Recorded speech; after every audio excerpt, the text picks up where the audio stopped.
The millionaire's 5-year-old son had only 1 week to live until his new nanny did something. Subscribe to the channel and comment where you're watching from. The wrought iron gate of the Ashford estate stood 12 feet tall, its elegant scrollwork casting shadows across the cobblestone driveway that wound through manicured gardens toward the mansion's imposing entrance.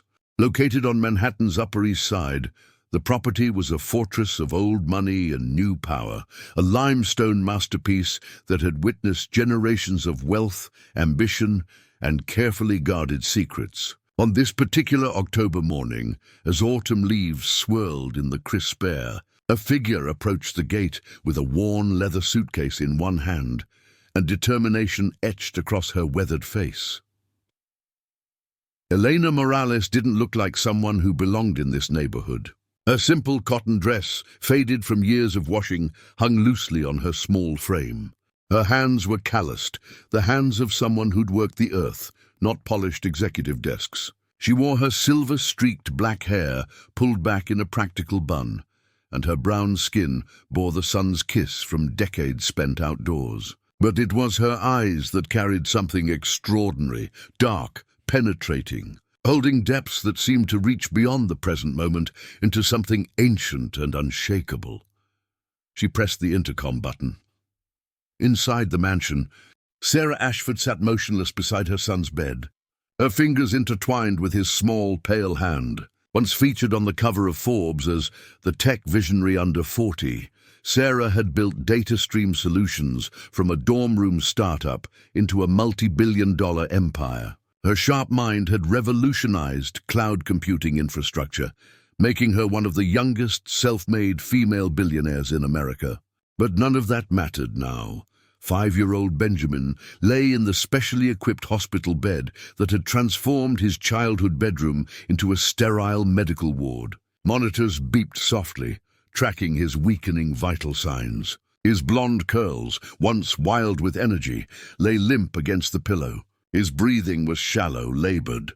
The rare autoimmune condition ravaging his small body had defied every specialist at Mount Sinai. Johns Hopkins and the Mayo Clinic, Dr. Richardson, the country's leading pediatric immunologist, had delivered the devastating prognosis 3 days ago. 7 days. Perhaps 10 at most. Sarah hadn't slept in 48 hours. Dark circles shadowed her once vibrant green eyes, and her auburn hair hung uncombed around her shoulders. The silk blouse she wore was wrinkled, coffee-stained. She'd stopped caring about appearances the moment her son stopped recognizing her smile. Mrs. Ashford. The intercom crackled with Margaret's voice, the housekeeper who'd served the family for 15 years. There's a woman at the gate. She says she's the nanny you were expecting. Sarah's brow furrowed. I didn't arrange for any nanny. Down the hall, in his home office, Robert Ashford heard the exchange through the open door but didn't move. The real estate mogul sat behind his mahogany desk, surrounded by architectural blueprints for developments across 3 continents, but he couldn't focus on a single line. His powerful hands that had signed billion-dollar deals without trembling, now shook as he gripped a tumbler of scotch. It was 10 a.m. Robert was a man accustomed to solutions. At 6'3", with silver temples and the commanding presence of someone who'd clawed his way from a working-class Brooklyn neighborhood to the pinnacle of Manhattan real estate, he'd never encountered a problem money couldn't solve. Until now, he'd offered research hospitals blank checks, promised endowments, even threatened lawsuits, anything to save his son. Nothing worked. The helplessness was suffocating him. "Mr. Ashford?" Margaret's voice came through again. "Sir, the woman says Mrs. Chen referred her." "Your former housekeeper?" Robert's head snapped up. Mrs. Chen.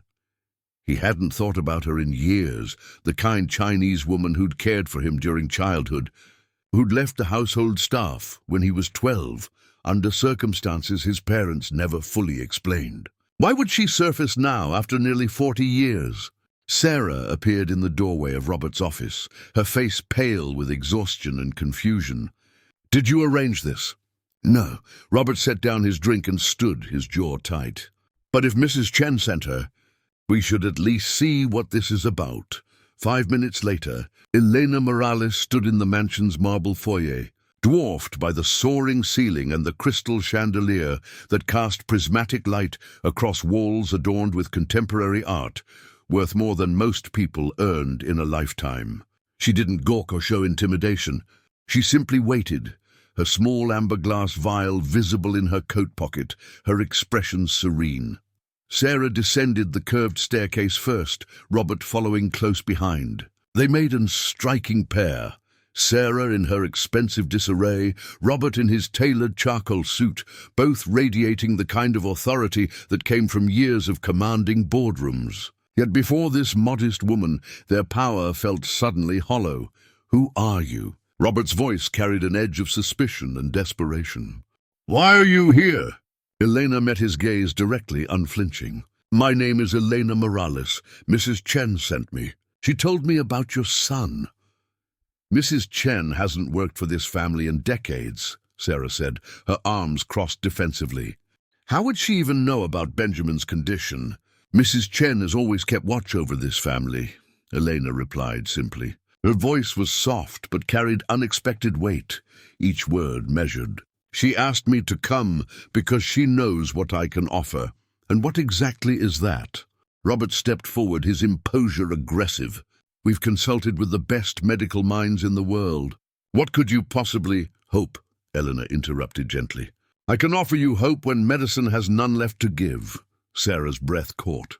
Something in the woman's certainty, in those ancient eyes, penetrated her exhausted defenses. "You're claiming you can help my son? He's dying. The doctors say it's irreversible." "Doctors know what they've been taught," Elena said. "I know what has been passed down through generations of my people, knowledge that existed long before hospitals and pharmaceuticals." She reached into her pocket and withdrew the amber vial.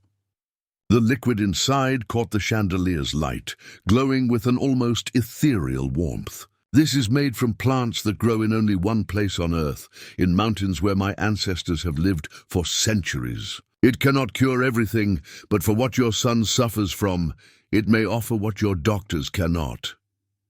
Robert barked out a harsh laugh. "You're selling snake oil to desperate parents? Do you have any idea—" "I'm not selling anything," Elena said firmly, her calm unshaken by his hostility. "I won't accept payment beyond room and basic expenses. I came because a child is dying, and I may be able to help him. That is all."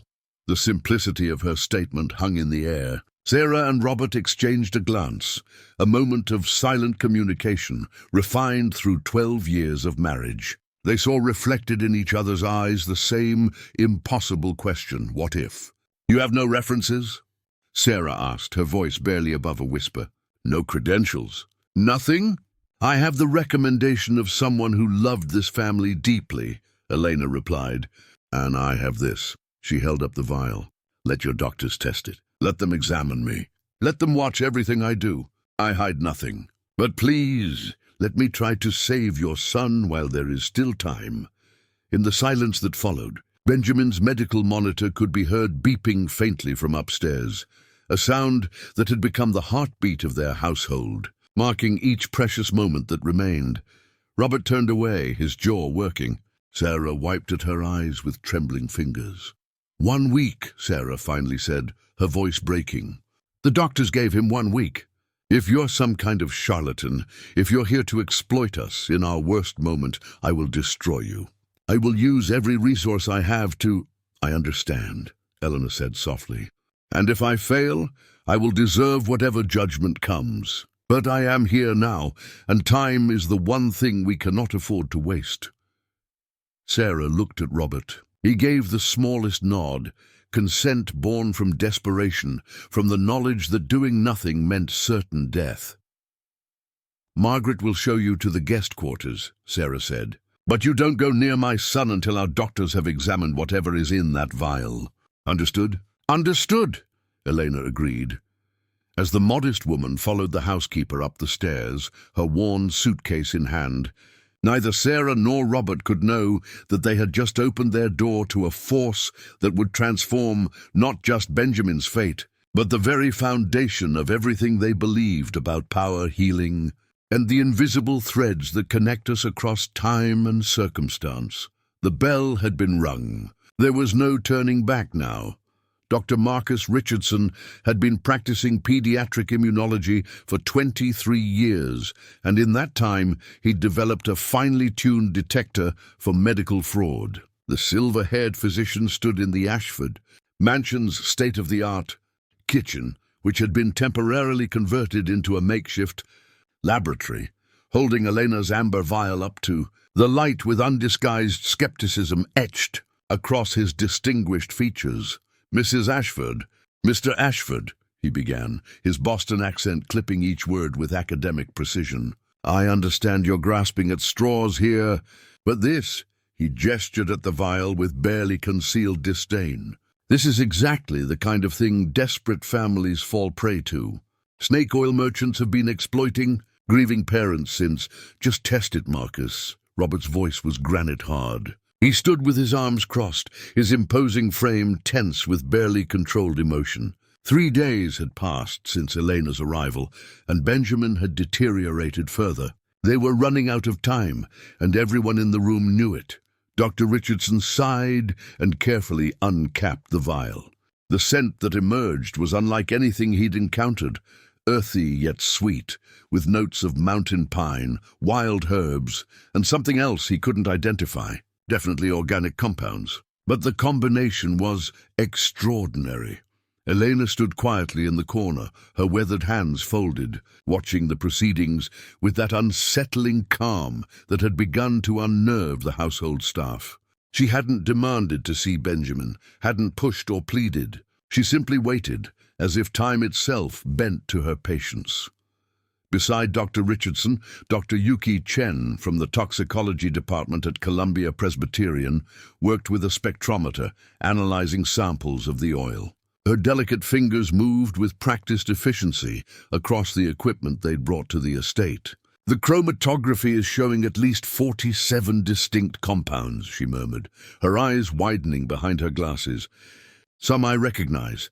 High concentrations of beta-caryophyllene, linalool, eucalyptol, but there are at least a dozen compounds I've never seen before. The molecular structures are unusual." "Unusual how?" Sarah asked. She'd positioned herself between the doctors and Elena, as if physically mediating between the world of science she understood and this mysterious alternative that terrified her. Her tech entrepreneur mind craved data, evidence, proof. But her mother's heart was screaming at her to try anything, everything. "They're not synthetic," Dr. Chen replied, frowning at her readouts. "Definitely plant-based, but the specific plant sources? I'd need weeks of analysis to identify them all. Some of these alkaloid structures suggest species that aren't in any standard botanical database, because they grow where your databases don't reach." Elena spoke for the first time in an hour, her voice soft but carrying across the kitchen. "In the Andes Mountains, where my people have lived for over 1,000 years, there are valleys that have never been surveyed by your scientists. The plants I use grow at elevations where the air is thin and the conditions are harsh. They bloom only during specific moon phases. Your laboratories cannot replicate what nature provides when you know how to ask properly." Dr. Richardson's expression hardened. "That's very poetic, Ms. Morales, but medicine requires more than folklore and mysticism. It requires double-blind clinical trials, peer-reviewed studies, FDA approval," Elena finished for him, a faint smile touching her lips. "I know your world, Doctor. I'm not asking you to abandon it. I'm asking you to acknowledge that your world doesn't contain all the answers." "Is it toxic?" Robert interrupted, his patience fraying. "That's all I need to know right now. Will it harm my son?" Dr. Chen shook her head slowly. "No, there's nothing toxic here. Actually, several of these compounds have known anti-inflammatory properties. Some appear to be powerful antioxidants. But as for whether it will help with Benjamin's specific condition," she trailed off, her scientific training preventing her from making claims without evidence. "It won't help," Dr. Richardson said flatly. "Benjamin is suffering from a catastrophic autoimmune cascade. His own immune system is attacking his organs. What he needs is aggressive immunosuppression therapy, which we've already tried, or a bone marrow transplant, which he's too weak to survive. Essential oils, no matter how exotic, cannot reverse. His body doesn't need suppression, Eleanor interrupted, her voice taking on a firmer quality. It needs balance. His immune system isn't the enemy. It's been thrown into chaos by toxins he was exposed to during the renovation of this home 2 years ago. The room went silent. Sarah's face drained of color. How could you possibly know about the renovation? Robert's voice was dangerously quiet. Mrs. Chen told me, Eleanor replied simply.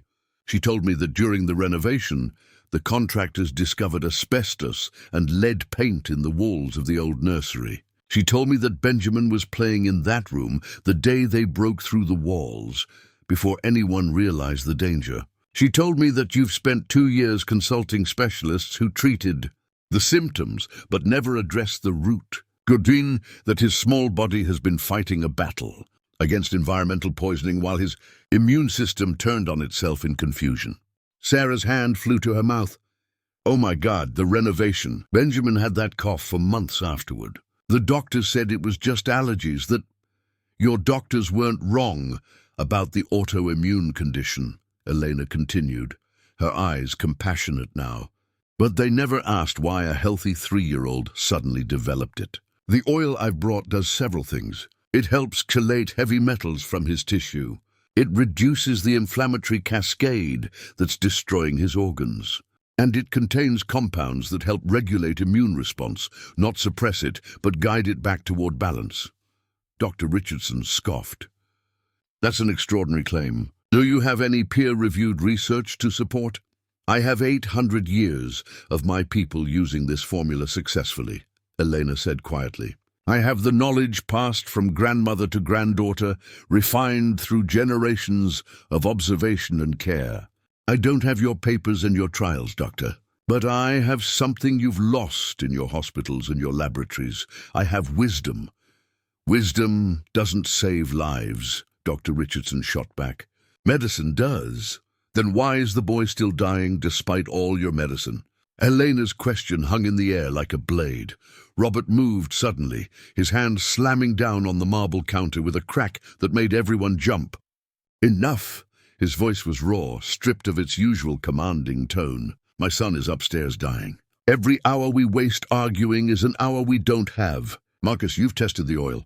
Is there any medical reason, any scientific reason, that we shouldn't try it? Dr. Richardson's jaw worked. His pride warred with his professional ethics. Finally, he shook his head. No, there's nothing harmful in the oil. But Robert, Sarah, you need to understand, even if we apply this, Benjamin's prognosis remains grave, terminal, hopeless. Sarah's voice cracked. We know, Marcus. We've heard it all. We've accepted it. But what Elena is offering is a chance, however small, however unlikely. And that's more than you've given us in weeks.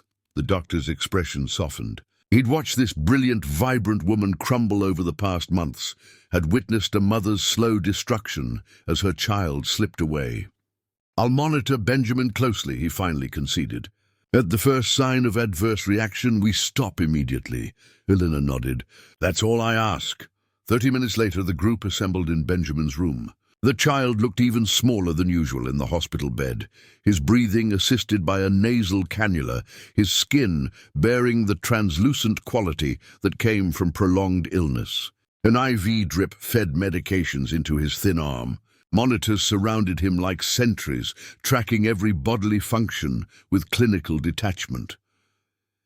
Sarah sat on the edge of the bed, her hand stroking Benjamin's hair. The boy's eyes were closed, his consciousness drifting in the fog of pain medication. Robert stood at the foot of the bed, his powerful hands gripping the metal frame so tightly his knuckles were white. Elena approached slowly, respectfully. She didn't rush or assume privilege. May I? She asked Sarah, her voice gentle. Sarah hesitated, every maternal instinct screaming protection. But she saw something in Elena's eyes. Not pity, not calculation, but a deep, abiding compassion that seemed to reach across the space between them like a bridge. Slowly, Sarah nodded and moved aside. Elena sat where Sarah had been. From her pocket, she withdrew the amber vial and uncapped it. The scent filled the room, earthy, complex, alive. She poured a small amount into her palms, rubbing them together to warm the oil. Then, with a gentleness that seemed impossible from such work-worn hands, she began to apply the oil to specific points on Benjamin's small body. Her fingers moved with precision behind his ears, along his collarbone, on the inside of his wrists, at the base of his skull, and over his heart. She worked in silence at first, her movements ritualistic yet purposeful. Then, so softly that at first no one was certain they heard it, Elena began to sing. The melody was haunting, in a language none of them recognized. The words rose and fell, like mountain wind, ancient and eternal. Dr. Richardson shifted uncomfortably, his scientific mind rejecting the mysticism. But Dr. Chen found herself leaning forward, entranced. Sarah felt tears streaming down her face without knowing why. And Robert, the man who'd spent his life building walls of concrete and steel, felt something crack inside his chest. As Elena sang, her hands continued their work, massaging the oil into Benjamin's skin with small circular motions. The monitors continued their steady beeping. Nothing dramatic happened. No miraculous awakening occurred. But something in the room shifted, some subtle change in the quality of the air, the weight of possibility. After 20 minutes, Eleanor stopped. She wiped her hands on a clean cloth, recapped the vial, and stood. 3 times a day, she told Dr. Richardson, morning, midday, and evening. And he needs to drink this. From her other pocket, she produced a small packet of dried herbs, steeped in hot water for exactly 7 minutes. 1 cup 3 times a day after the oil application. What's in it? Dr. Chen asked, her scientific curiosity overriding her caution. Coca leaf for strength and altitude adaptation, though his altitude is different than mine.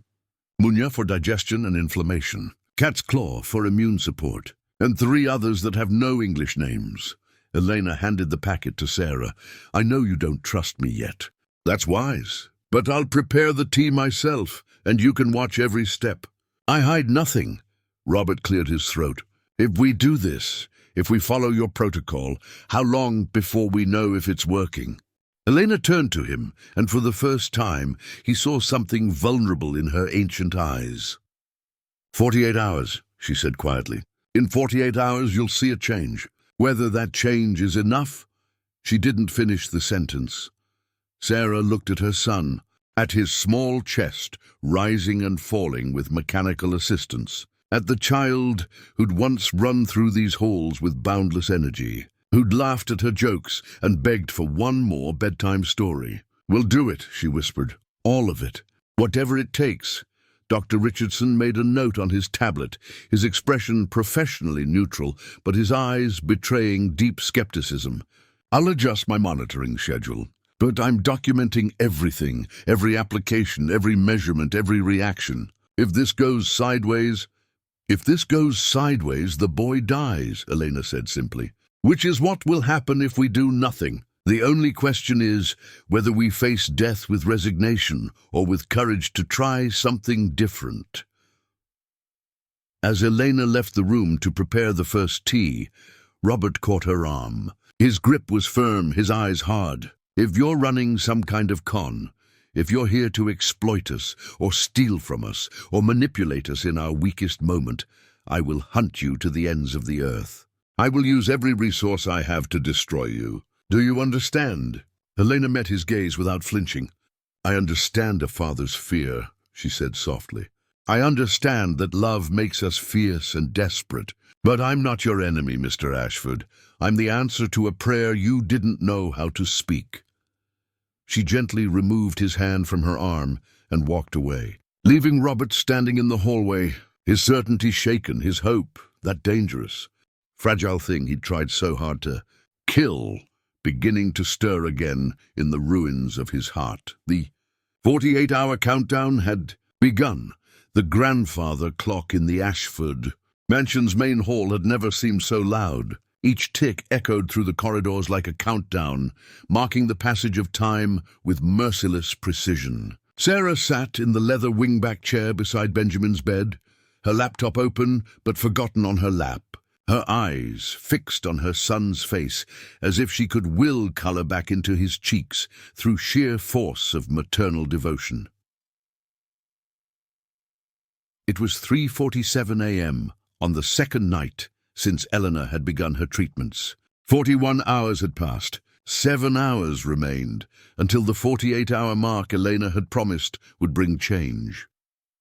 Benjamin's breathing seemed slightly less labored, but Sarah had learned not to trust her desperate observations. How many times over the past months had she convinced herself she saw improvement, only to have hope crushed by the next round of test results?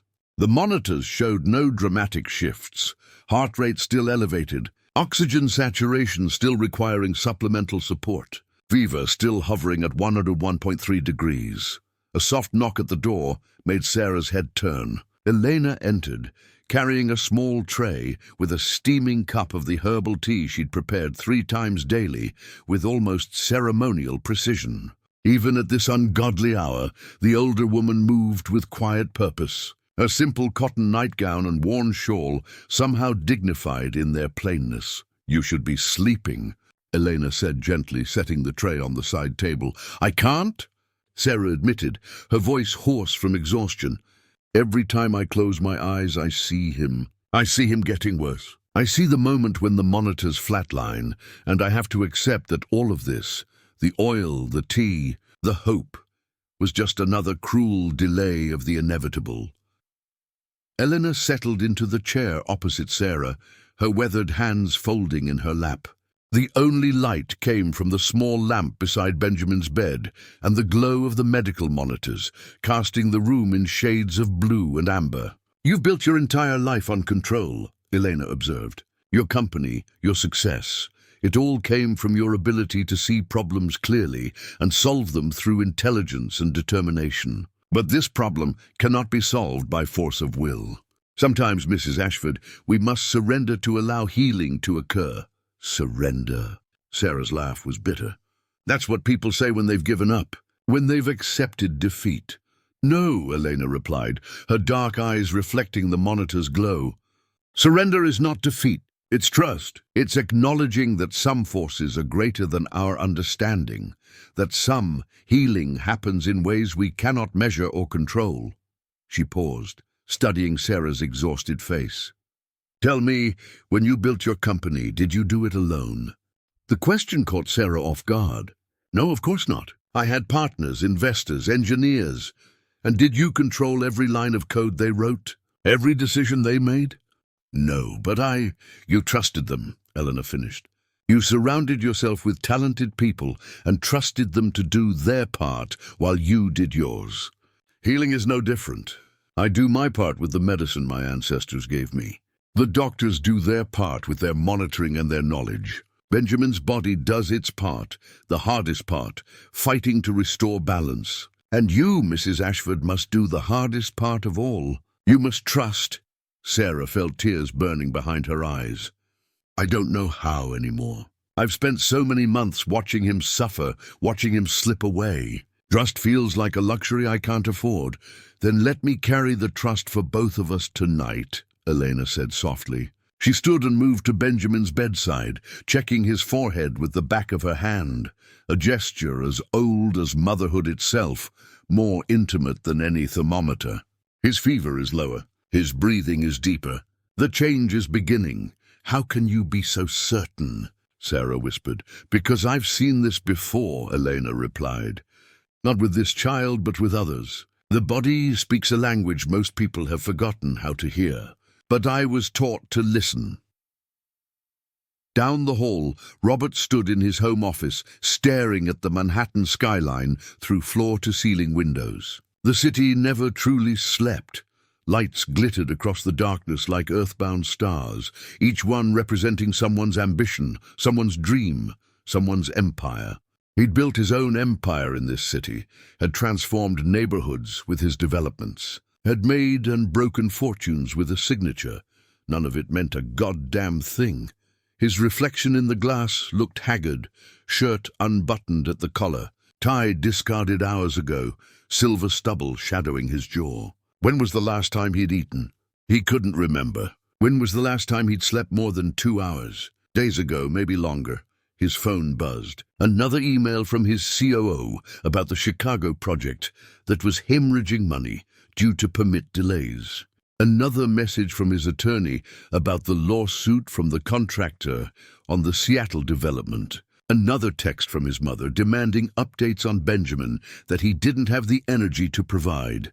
He ignored them all. A soft sound made him turn. Margaret, the housekeeper, stood in the doorway with a tray.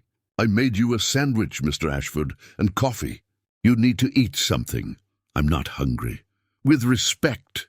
So you need your strength." Margaret was 63, had worked for wealthy families her entire life, and had perfected the art of firm maternal insistence that even billionaires couldn't dismiss. She set the tray on his desk with decisive finality. "That woman, Miss Morales, she's asked me to help her prepare a special broth for Master Benjamin in the morning. She wants to use bone marrow from grass-fed beef, specific vegetables, herbs from her garden." "Her garden?" Robert frowned. "What garden?" "The one she planted in the courtyard 3 days ago," Margaret replied. "You didn't notice?" She asked permission from Mrs. Ashford and turned that empty corner plot into a proper herb garden. Basil, thyme, mint, and several plants I've never seen before. She's out there every morning before sunrise, tending it, talking to the plants, talking to them. Robert's skepticism was automatic. Margaret smiled faintly. "I know how it sounds, sir, but I've been watching her. That woman, she's different. She has a way about her. Even the staff has noticed. The house feels different since she arrived." "Different how?" The housekeeper considered this. "Calmer, maybe. Less like a hospital, more like a home again. She treats everyone with the same respect. Me, Dr. Richardson, Mrs. Ashford, you. She doesn't see positions or wealth. She just sees people." Margaret moved toward the door, then paused. "My grandmother was a curandera in the Dominican Republic. A healer like Ms. Morales. The doctors said she practiced superstition, but I saw her cure things that medicine couldn't touch. Sometimes, Mr. Ashford, the old ways hold truths that science hasn't yet learned to measure." After Margaret left, Robert forced himself to eat the sandwich, tasting nothing. His mind churned with questions, doubts, and that terrible, fragile hope that Elena had introduced into their lives like a virus that refused to be quarantined. At 6:23 a.m., as the first grey light of dawn crept across Manhattan, something changed. Dr. Richardson had dozed off in the chair in the corner of Benjamin's room, his tablet sliding from his lap. Sarah had finally succumbed to exhaustion, her head resting on the edge of Benjamin's bed, her hand still clutching her son's. Elena sat in quiet meditation by the window, her eyes closed, her breathing slow and measured. The change in the monitor's rhythm woke Dr. Richardson first. His eyes snapped open, his medical training pulling him instantly alert. The heart rate had dropped, not dangerously but noticeably. From the elevated 140s, where it had hovered for weeks, down to 118, still high for a 5-year-old, but significantly improved. He stood quickly checking the other monitors. Oxygen saturation had crept up 2 percentage points. Blood pressure was normalizing. Respiratory rate had decreased. "Sarah," he said urgently, his voice cutting through the dawn quiet. "Sarah, wake up!" Sarah's head jerked up, panic flooding her features. What's wrong? Is he—" "Look at the monitors," Dr. Richardson said, and something in his voice made Elena's eyes open. Sarah stared at the numbers, her exhausted brain struggling to process what she was seeing. "His heart rate." "It's lower." "How is it lower?" "I don't know," Dr. Richardson admitted, already pulling out his stethoscope. He listened to Benjamin's chest, his experienced ears cataloguing sounds, identifying changes. His eyes widened fractionally. "The pulmonary edema has decreased. His lungs are clearer." "That's not possible," Sarah breathed. "The scans 3 days ago showed—" "I know what they showed. Dr. Richardson interrupted, his voice tight with controlled excitement or confusion. Sarah couldn't tell which. "But I'm telling you what I'm hearing right now. Something has changed." Elena stood and moved to the bedside, her expression calm, but her eyes bright with unmistakable satisfaction. 48 hours, she said quietly. As promised. Dr. Richardson turned to her, his face a complex mixture of disbelief and reluctant awe. There's no scientific explanation for such rapid improvement. The autoimmune cascade alone should have killed him by now, Elena finished gently. According to your prognosis, he had perhaps 3 days left when I arrived. It's been 5 days. And now his body is beginning to remember how to heal itself. Beginning. Sarah's voice cracked with desperate hope. You mean this is just the start? He's going to recover. Elena's expression grew cautious. The crisis point is passing. His body is responding to the treatment. But the healing process is long, Mrs. Ashford. We're not celebrating victory yet. We're acknowledging that the battle has turned in our favor. The next few weeks will be critical. A small sound from the bed made everyone freeze. Benjamin's eyelids fluttered. His lips moved, forming words too soft to hear. Sarah leaned in close, her heart hammering. "Benjamin," she whispered, her voice shaking. "Baby, can you hear me?" The boy's eyes opened, truly opened, for the first time in 4 days. They were unfocused, confused, but undeniably conscious. "Mommy." The word was barely audible, his voice weak and scratchy from disuse. "Thirsty." Sarah's sob was wrenching. She pressed her hand to her mouth, tears streaming down her face. Dr. Richardson quickly poured water, helping Benjamin take small sips through a straw. The boy managed 3 sips before exhaustion pulled his eyes closed again, but his breathing remained steady, stronger than before. "Oh my God," Sarah kept repeating. "Oh my God, oh my God." Dr. Richardson was already on his phone, calling Dr. Chen and the other specialists. "I need a full workup here immediately. CBC, metabolic panel, inflammatory markers, imaging, everything. Something significant is happening and I need to document it." Robert appeared in the doorway, drawn by the commotion. His hair was disheveled, his shirt rumpled from a sleepless night. "What's going on?" "I heard Sarah." He stopped, seeing his wife's face, seeing the monitors, seeing the change in the room's atmosphere. "He woke up," Sarah said, looking at her husband with an expression of wonder and terror and hope all tangled together. "Robert, he woke up." He asked for water. "He knew me." Robert's carefully constructed emotional walls cracked. He crossed the room in 3 strides and pulled Sarah into his arms, burying his face in her hair. His powerful frame shook with silent sobs, weeks of repressed fear and grief finally finding release. Eleanor quietly gathered her things, preparing to give the family privacy. But Robert's voice stopped her. "Wait!" He released Sarah and turned to Elena, his eyes red but his gaze direct. "I owe you an apology. I called you a charlatan. I threatened you. I doubted everything about you." "You were protecting your son," Elena said simply. "A parent's skepticism in such circumstances is not only understandable, it's necessary." "But you were right," Robert continued, his voice rough. "And I was wrong. Whatever is in that oil, whatever you've done—" He couldn't finish, emotion choking off his words.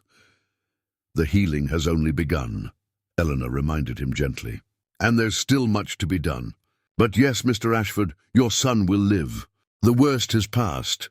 Dr. Richardson looked up from his phone, his expression troubled despite the positive developments. "I'm going to need samples of that oil," he told Elena, "and detailed information about the plants used, their preparation, dosing protocols. If this treatment is genuinely effective, it needs to be studied, documented, potentially mass-produced and patented." Elena's voice held no accusation, only weary understanding. "That conversation will come, Doctor, but not today. Today, we simply acknowledge that something beautiful has happened. A child who was dying has been given a chance at life. Let that be enough for now." As the morning sun broke fully over Manhattan, streaming through Benjamin's windows and painting the room in gold, The Ashford family stood together, united in tentative hope, bound by the shared experience of staring into the abyss and stepping back from its edge. Elena slipped out quietly, leaving them to their moment. In the hallway, she leaned against the wall and allowed herself a small smile. The first battle had been won, but she knew, even if they didn't yet, that the war was just beginning. Word of Benjamin's recovery would spread. Questions would be asked. Interest would be awakened. The oil that had saved one child would soon attract attention from forces far more dangerous than skeptical doctors. And lurking in the wings was Victoria Ashford, Robert's mother, a woman accustomed to controlling every aspect of her family's life. A woman who would not take kindly to her authority being usurped by a mysterious stranger from the mountains. The storm was coming. Elena could feel it the way her ancestors felt approaching weather, in her bones, in the air, in the subtle shifts that others missed. But for now, in this moment, a child had opened his eyes. And that, Elena reminded herself, was worth whatever trials lay ahead. Victoria Ashford's Bentley pulled through the estate gates exactly at noon, as scheduled. The 72-year-old matriarch believed in precision, in business, in social obligations, and in maintaining control over her family's affairs. She'd built the Ashford real estate empire alongside her late husband, transforming it from a modest Brooklyn property management company into a Manhattan powerhouse. Even now, 15 years after retiring from active management, her influence permeated every boardroom decision, every family gathering. Every significant moment in her son's life. She had not been consulted about the nanny. The chauffeur opened her door, and Victoria emerged with the regal bearing of someone who'd never questioned her right to occupy space. She was tall like her son, with silver hair styled in an elegant chignon that probably cost more than most people's monthly rent. Her Chanel suit was classic navy, her jewelry understated but unmistakably expensive, pearls that had belonged to her grandmother, a platinum watch that was a gift from a former mayor. Everything about Victoria Ashford communicated power, wealth, and unassailable authority. Margaret met her at the door, taking her coat with the practiced deference of someone who understood the household hierarchy. "Mrs. Ashford, welcome. They're in the upstairs sitting room." "They?" Victoria's perfectly shaped eyebrow arched. "Who is they, Margaret?" "Mr. and Mrs. Ashford are meeting with the medical team and Ms. Morales, ma'am. There's been developments with Master Benjamin." Victoria's expression didn't change, but Margaret, who'd known her for 20 years, detected the microscopic tightening around her eyes. The matriarch hadn't been informed of developments. That alone was enough to set the temperature in the room, dropping several degrees. "I see," Victoria said coolly. "And who precisely is Ms. Morales?" Margaret hesitated, suddenly feeling like a small animal caught between predators. "The nanny, ma'am. She arrived 5 days ago and has been treating Master Benjamin with treating him." Victoria's voice could have cut glass. "Margaret, my grandson is dying of a catastrophic illness. He is being treated by the finest specialists in the country. What exactly is a nanny treating him with?"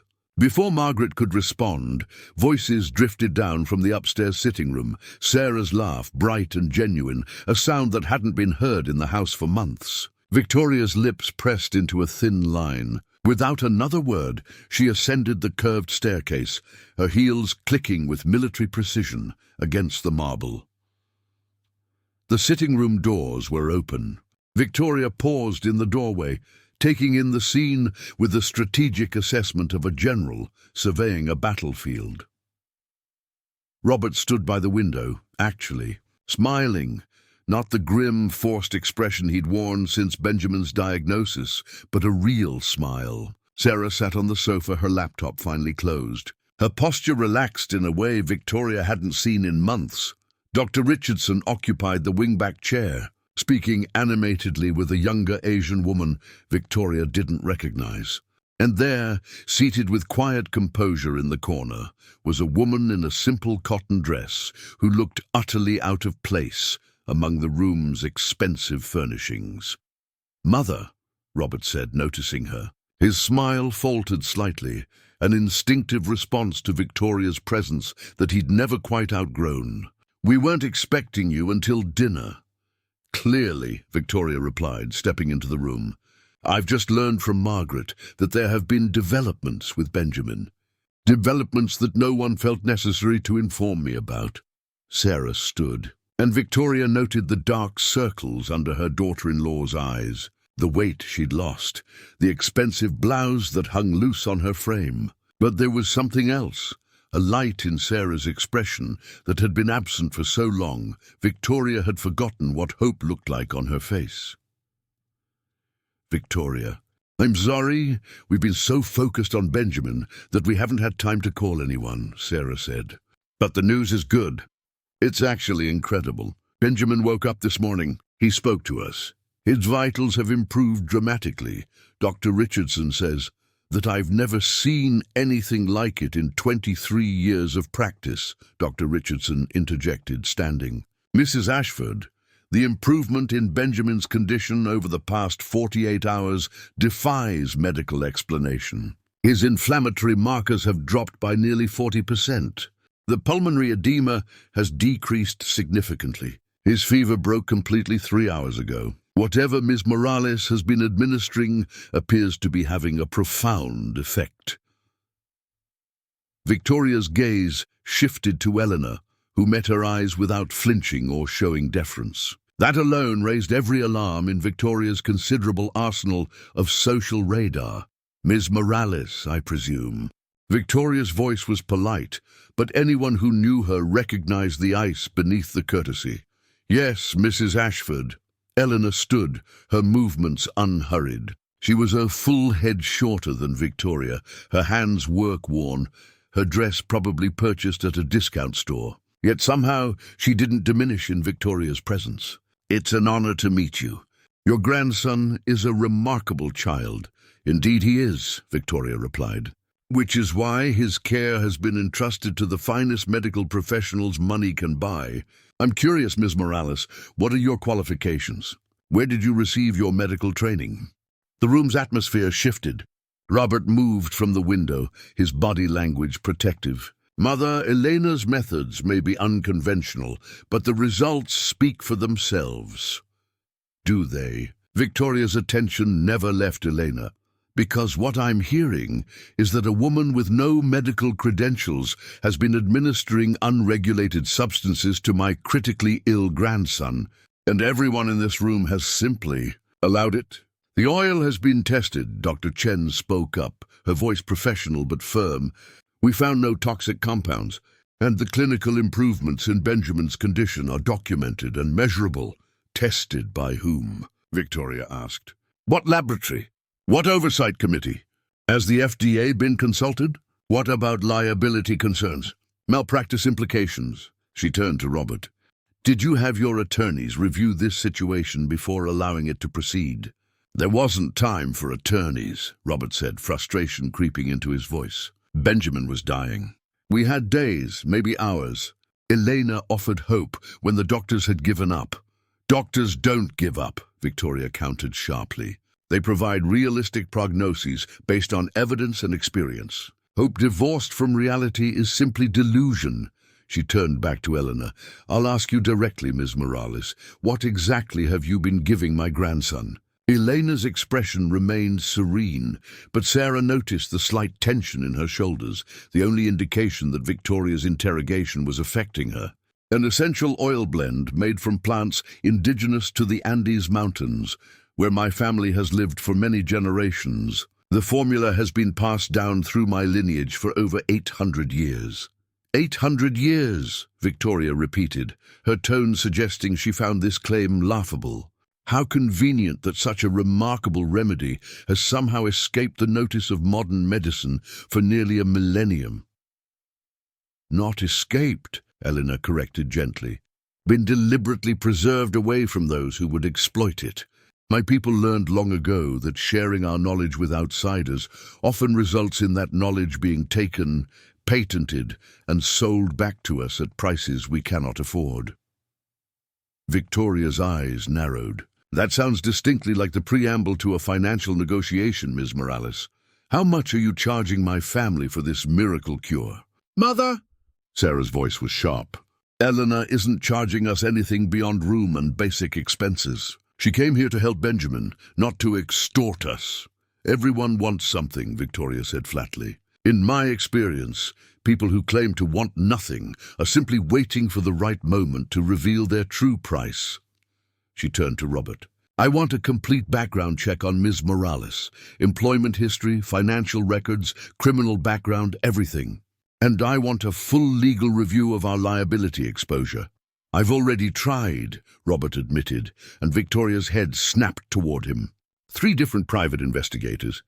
They found nothing. No birth records, no employment history, no criminal record, no credit history. It's like she didn't exist before she arrived at our door. Victoria's expression hardened. That's not possible. Everyone has a paper trail. Everyone can be traced. Unless they've spent their life in remote mountain villages where bureaucracy doesn't reach, Elena said quietly. I was born at home, delivered by my grandmother. I've never held a passport or a driver's license. I've never had a bank account or a credit card. Until 5 years ago, I'd never left the valley, where my family has lived for generations. To your systems, Mrs. Ashford, I am invisible. But that doesn't make me dangerous. On the contrary, Victoria replied coldly. It makes you incredibly dangerous. An unvetted stranger with no traceable history, administering unregulated substances to a vulnerable child, gaining the trust and emotional dependence of a desperate family. Do you have any idea how many con artists operate exactly this way? Victoria, that's enough, Sarah said, her voice shaking with anger. Elena saved Benjamin's life. Her son was dying, and she gave him a chance when everyone else had written him off. A chance? Victoria's laugh was bitter. Sarah, you're one of the smartest women I know. You built a billion-dollar company through analysis, data, and rational decision-making. Where is that woman now? What I see is a desperate mother so consumed by grief that she's willing to believe in magic oils and folk medicine because the alternative is too painful to accept. Sarah's face flushed red. You think I haven't questioned everything? You think I haven't been terrified that I'm making a terrible mistake? I've watched Elena like a hawk. Dr. Richardson has monitored every change in Benjamin's condition. We've tested the oil, analyzed its components, documented everything. This isn't blind faith, Victoria. It's hope backed by measurable results. Measurable over 5 days, Victoria shot back. What happens after 5 weeks? 5 months? What are the long-term effects of these exotic compounds? What happens when you run out of this oil and Ms. Morales returns to her untraceable mountain village, leaving you dependent on a supply you cannot obtain? Elena spoke then, her voice calm but carrying unexpected authority. Mrs. Ashford, I understand your concerns. If I were in your position, I would ask the same questions. You've spent your life protecting your family, building safeguards, ensuring control over circumstances. It must be terrifying to face something you cannot control or understand. Don't presume to psychoanalyze me, Victoria said icily. I'm not, Elena replied. I'm simply acknowledging your fear. Because beneath all your questions and suspicions, what I hear is a grandmother terrified of losing her grandson. And that fear is valid. It's human. It's the same fear that brought me to this house, the fear that a child might die when there was still a chance to save him. Victoria's mask cracked for just a moment, a flicker of vulnerability crossing her face before iron control reasserted itself. My fears are irrelevant. What matters is Benjamin's welfare and this family's security. And I will not stand by while a small voice from the doorway interrupted her. Grandma? Everyone turned. Benjamin stood there, supported by a nurse, still connected to a mobile IV stand. He looked impossibly fragile in his Batman pajamas, his thin legs barely supporting his weight. But he was standing. He was conscious. He was there. Victoria's expression transformed. The harsh lines softened, the ice melted, revealing the grandmother beneath the matriarch. Benjamin, she breathed, crossing to him in 3 quick strides. She knelt, Victoria Ashford, who never knelt, and cupped his small face in her hands. "Oh, my darling boy." "I heard you," Benjamin said, his voice weak but clear. "You were loud.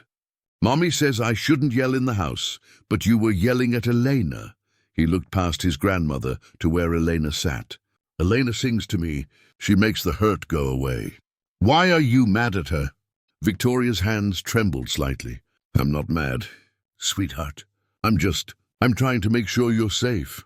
"I am safe," Benjamin insisted, with the absolute certainty of childhood. Elena promised. "She said the medicine would make me better, and it did. I could open my eyes this morning. I could see Mommy and Daddy again. Don't be mad at her, Grandma, please." Victoria looked at her grandson, this child who'd been unconscious and dying just days ago, now standing before her, pleading on behalf of the mysterious woman who'd treated him. Then she looked at Elena, really looked at her, past the humble clothing and the untraceable history and her own reflexive suspicion. What she saw was a woman meeting her gaze with neither defiance nor fear, but with a deep, weary compassion. A woman who'd seen this confrontation coming and had accepted it as the price of doing what she believed was right. "Ms. Morales," Victoria said slowly, straightening to her full height, "I want to speak with you privately, now." Robert moved to object, but Elena raised a hand. "It's all right," she said quietly. She stood and followed Victoria out of the sitting room, down the hall to Robert's study. Victoria closed the door behind them with a decisive click. For a long moment, the two women faced each other, the matriarch and the healer, separated by wealth and background and worldview, united only by their concern for a dying child. "I need you to understand something," Victoria began, her voice low and intense. "Everything I have built, everything I have protected, everything I am, exists to safeguard this family. My husband died when Robert was 30, leaving me to steer this empire through treacherous waters. I faced down corporate raiders, corrupt politicians, and family members who would have destroyed everything we built for their own gain. I have learned through painful experience to trust no one until they've proven themselves worthy of that trust." "I understand," Elena said simply. "Do you?" Victoria challenged. "Do you understand what it means to have everything you love be a target? To know that people will lie, manipulate, and betray for a fraction of what this family possesses? To live with the knowledge that trust itself is a luxury you cannot afford?" "I understand differently," Elena replied. "Where you see wealth as making you a target, I come from a world where our knowledge made us targets. My grandmother's mother was murdered by men who wanted to steal our remedies and profit from them. My aunt was imprisoned when a pharmaceutical company claimed our traditional formulas violated their patents. I've watched my people's wisdom be taken, commodified, and sold while we remained poor. So yes, Mrs. Ashford, I understand what it means to protect something precious. I simply understand it from the other side of power." Victoria was silent for a moment, processing this. "Then you understand why I cannot simply accept you at face value. Why I need guarantees, documentation, accountability." "I do," Elena said, "and I'm willing to provide what I can. But Mrs. Ashford, you must also understand that some things cannot be documented in the ways you're accustomed to. The healing I practice isn't just about compounds and dosages. It's about intention, connection, and respect for forces that resist quantification. If you try to reduce it to mere chemistry, you'll destroy the very thing that makes it effective." "That's a convenient claim," Victoria observed. "It makes your methods impossible to verify or replicate." "No," Elena corrected. "It makes them impossible to industrialize or control.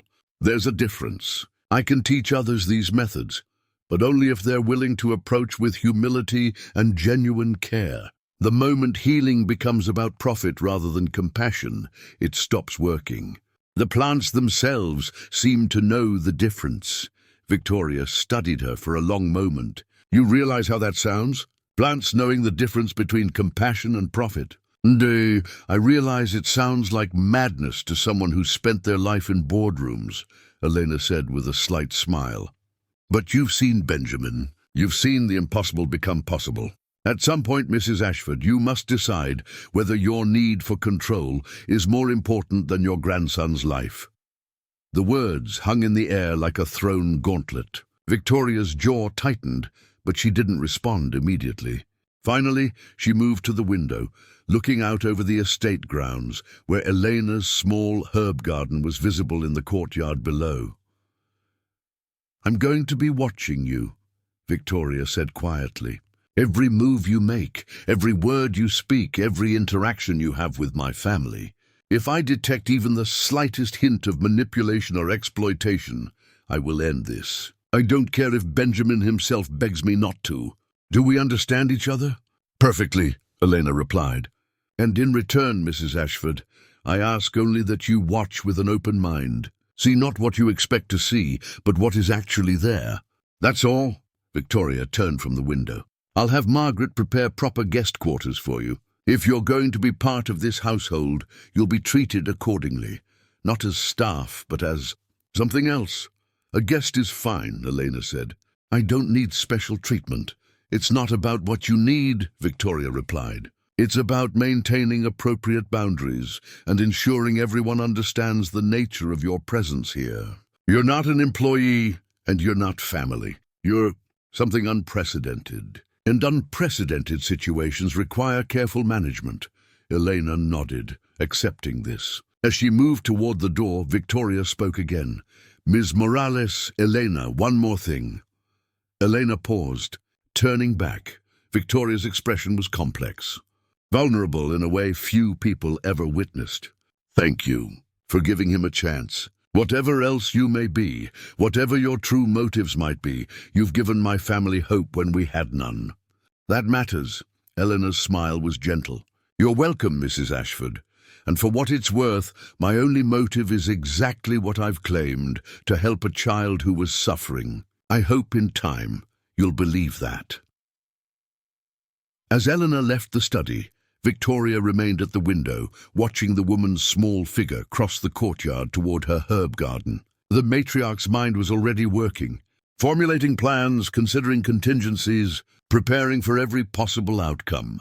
But beneath the strategic thinking was something unfamiliar and uncomfortable. Doubt. Not doubt about her own judgment, but doubt about whether judgment alone was sufficient. What if there were forces at work that resisted analysis? What if trust, rather than control, was the key to navigating this unprecedented situation? Victoria Ashford had built an empire on certainty, but as she watched Elena kneel in the garden, her weathered hands gentle among the herbs, the matriarch felt the first tremors of her carefully constructed world beginning to shift. The battle lines had been drawn. But perhaps, just perhaps, this was a battle that couldn't be won through conventional warfare. Perhaps this was something else entirely, a challenge that would require not just strategy, but transformation. Victoria wasn't sure she was ready for that, but as Benjamin's laughter drifted faintly from upstairs, a sound she'd feared she might never hear again, she knew she would have to be. The war had begun. And the first casualty would be her certainty. 3 weeks had passed since Elena's arrival, and the Ashford mansion had undergone a metamorphosis that couldn't be measured in square footage or property value. The change was subtle but pervasive, like a shift in atmospheric pressure that altered everything without moving anything.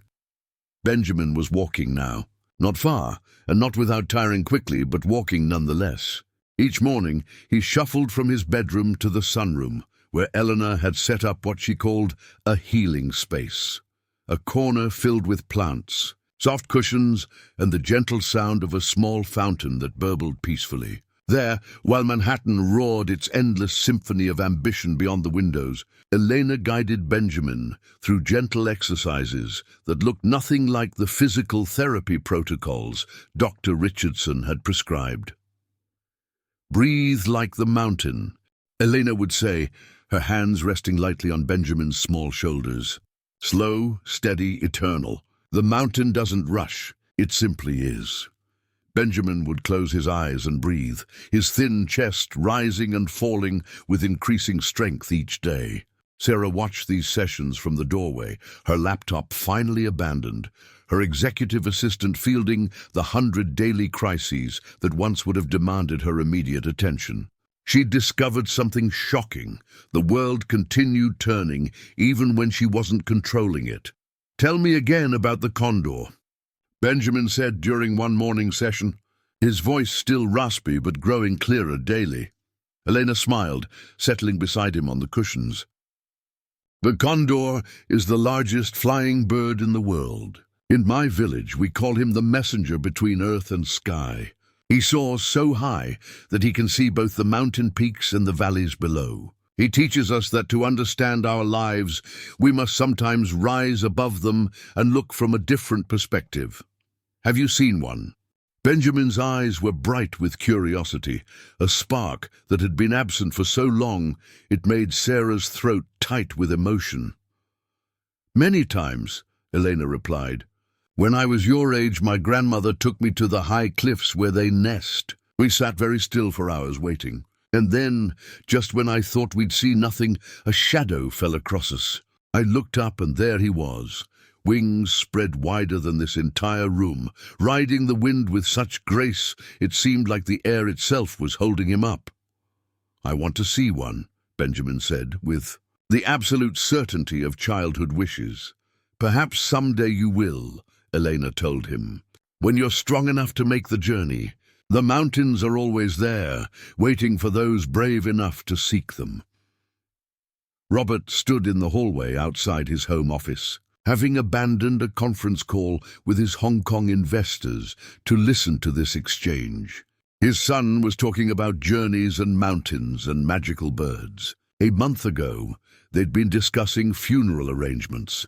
The change in Benjamin was undeniable. Dr. Richardson had performed extensive testing, bringing in specialists from 3 different hospitals. The results were consistent and baffling. Benjamin's autoimmune markers had dropped by 73%. His organ function was improving daily. The inflammation that had been destroying his body from the inside out was receding like a tide pulling back from shore. "It's unprecedented," Dr. Richardson had told them during the previous week's medical review. "I've documented everything, reviewed it with colleagues at Johns Hopkins and the Mayo Clinic. No one has seen this kind of reversal in a case this severe. The question we're all asking is, why? What mechanism is causing this improvement?" Elena had been present for that meeting, sitting quietly in the corner while doctors debated theories: spontaneous remission, misdiagnosis, placebo effect, amplified by parental belief. She'd listened without interrupting until Dr. Chen had posed the question directly. "Ms. Morales, you've been administering the oil 3 times daily, along with the herbal teas and now the bone broth. But you've also been doing something else, something harder to quantify. The meditation sessions, the storytelling, the breathing exercises. Do you believe those elements are contributing to Benjamin's recovery?" Elena had considered the question carefully. "Dr. Chen, in my tradition, we don't separate the body from the mind, or the mind from the spirit. Healing is not just about fixing what is broken, it's about restoring balance to the whole person. Yes, the oil helps remove toxins and reduce inflammation. Yes, the herbs support organ function and immune regulation. But the stories, the breathing, the connection, these things help Benjamin remember who he is beyond his illness. They give him a reason to heal." "That's dangerously close to suggesting that positive thinking can cure disease," one of the visiting specialists had interjected, his tone dismissive. "No," Elena had replied calmly. "I'm suggesting that hopelessness can prevent healing even when medicine is effective. A body fighting to survive while the mind has given up is a house divided. Both must work together or neither will succeed." The specialists had exchanged skeptical glances, but no one could argue with the results. Benjamin was improving. Whatever Elena was doing, oils, meditation, mountain condor stories, it was working. Sarah had started joining the morning sessions. At first, she told herself it was maternal vigilance, keeping watch to ensure nothing harmful was happening. But gradually she found herself drawn in by Elena's gentle guidance. The breathing exercises calmed her racing mind. The stories opened windows into a worldview so different from her tech empire perspective that it felt like discovering a new country. One morning, after Benjamin had been taken by his nurse for a nap, Elena had gestured for Sarah to stay. "You carry great weight," Elena observed, pouring 2 cups of herbal tea from her thermos. "Not just Benjamin's illness, but years of accumulated burden. You've spent so long being strong that you've forgotten how to rest." Sarah accepted the tea, its aroma unfamiliar but pleasant, hints of chamomile and something else, something that smelled like mountain air. "I built a company from nothing," she said, a reflexive defense of her choices. "That required sacrifices." "Yes," Eleanor agreed. "But now you must ask yourself, what have you sacrificed, and was it worth the cost?" The question landed like a stone in still water, ripples spreading outward. Sarah stared into her tea, seeing her reflection fragmented on the surface. "I have everything I thought I wanted. Success, wealth, influence. I changed an industry. I created thousands of jobs. I proved that a woman from a middle-class family in Ohio could compete with the tech giants and win. And yet," Elena prompted gently, "and yet I nearly lost my son because I was too busy to notice he was getting sick," Sarah whispered, the confession tearing free from the place where she'd buried it. "The renovation happened because I wanted a showcase home for a magazine feature. The contractors cut corners to meet my deadline. Benjamin played in that room because I was in back-to-back meetings, and the nanny I'd hired, the one before you, the one I'd barely vetted because I didn't have time, let him wander. Everything that happened, everything that led to his illness, traces back to my choices. My priorities?" Elena was quiet for a moment, letting the words settle. "And now you carry guilt on top of everything else. Another weight, another burden. Don't I deserve it?" Sarah's voice cracked. "My son almost died because toxins were in old walls," Elena interrupted firmly. "Because contractors were careless. Because we live in an imperfect world where sometimes terrible things happen despite our best efforts. You did not poison your son, Mrs. Ashford. You loved him, worked to provide for him, made choices that seemed right at the time. That's what every parent does. The difference is that you've been given a chance to reconsider those choices. Not everyone receives such grace." Sarah felt tears sliding down her cheeks, the first tears she'd allowed herself in weeks. She'd been afraid that if she started crying, she might never stop. But Eleanor's presence somehow made it safe. The older woman didn't offer platitudes or try to fix her pain. She simply held space for it, the way her mountains held space for storms. "I don't know how to do this," Sarah admitted. "How to be the mother Benjamin needs, while also being the CEO my company needs.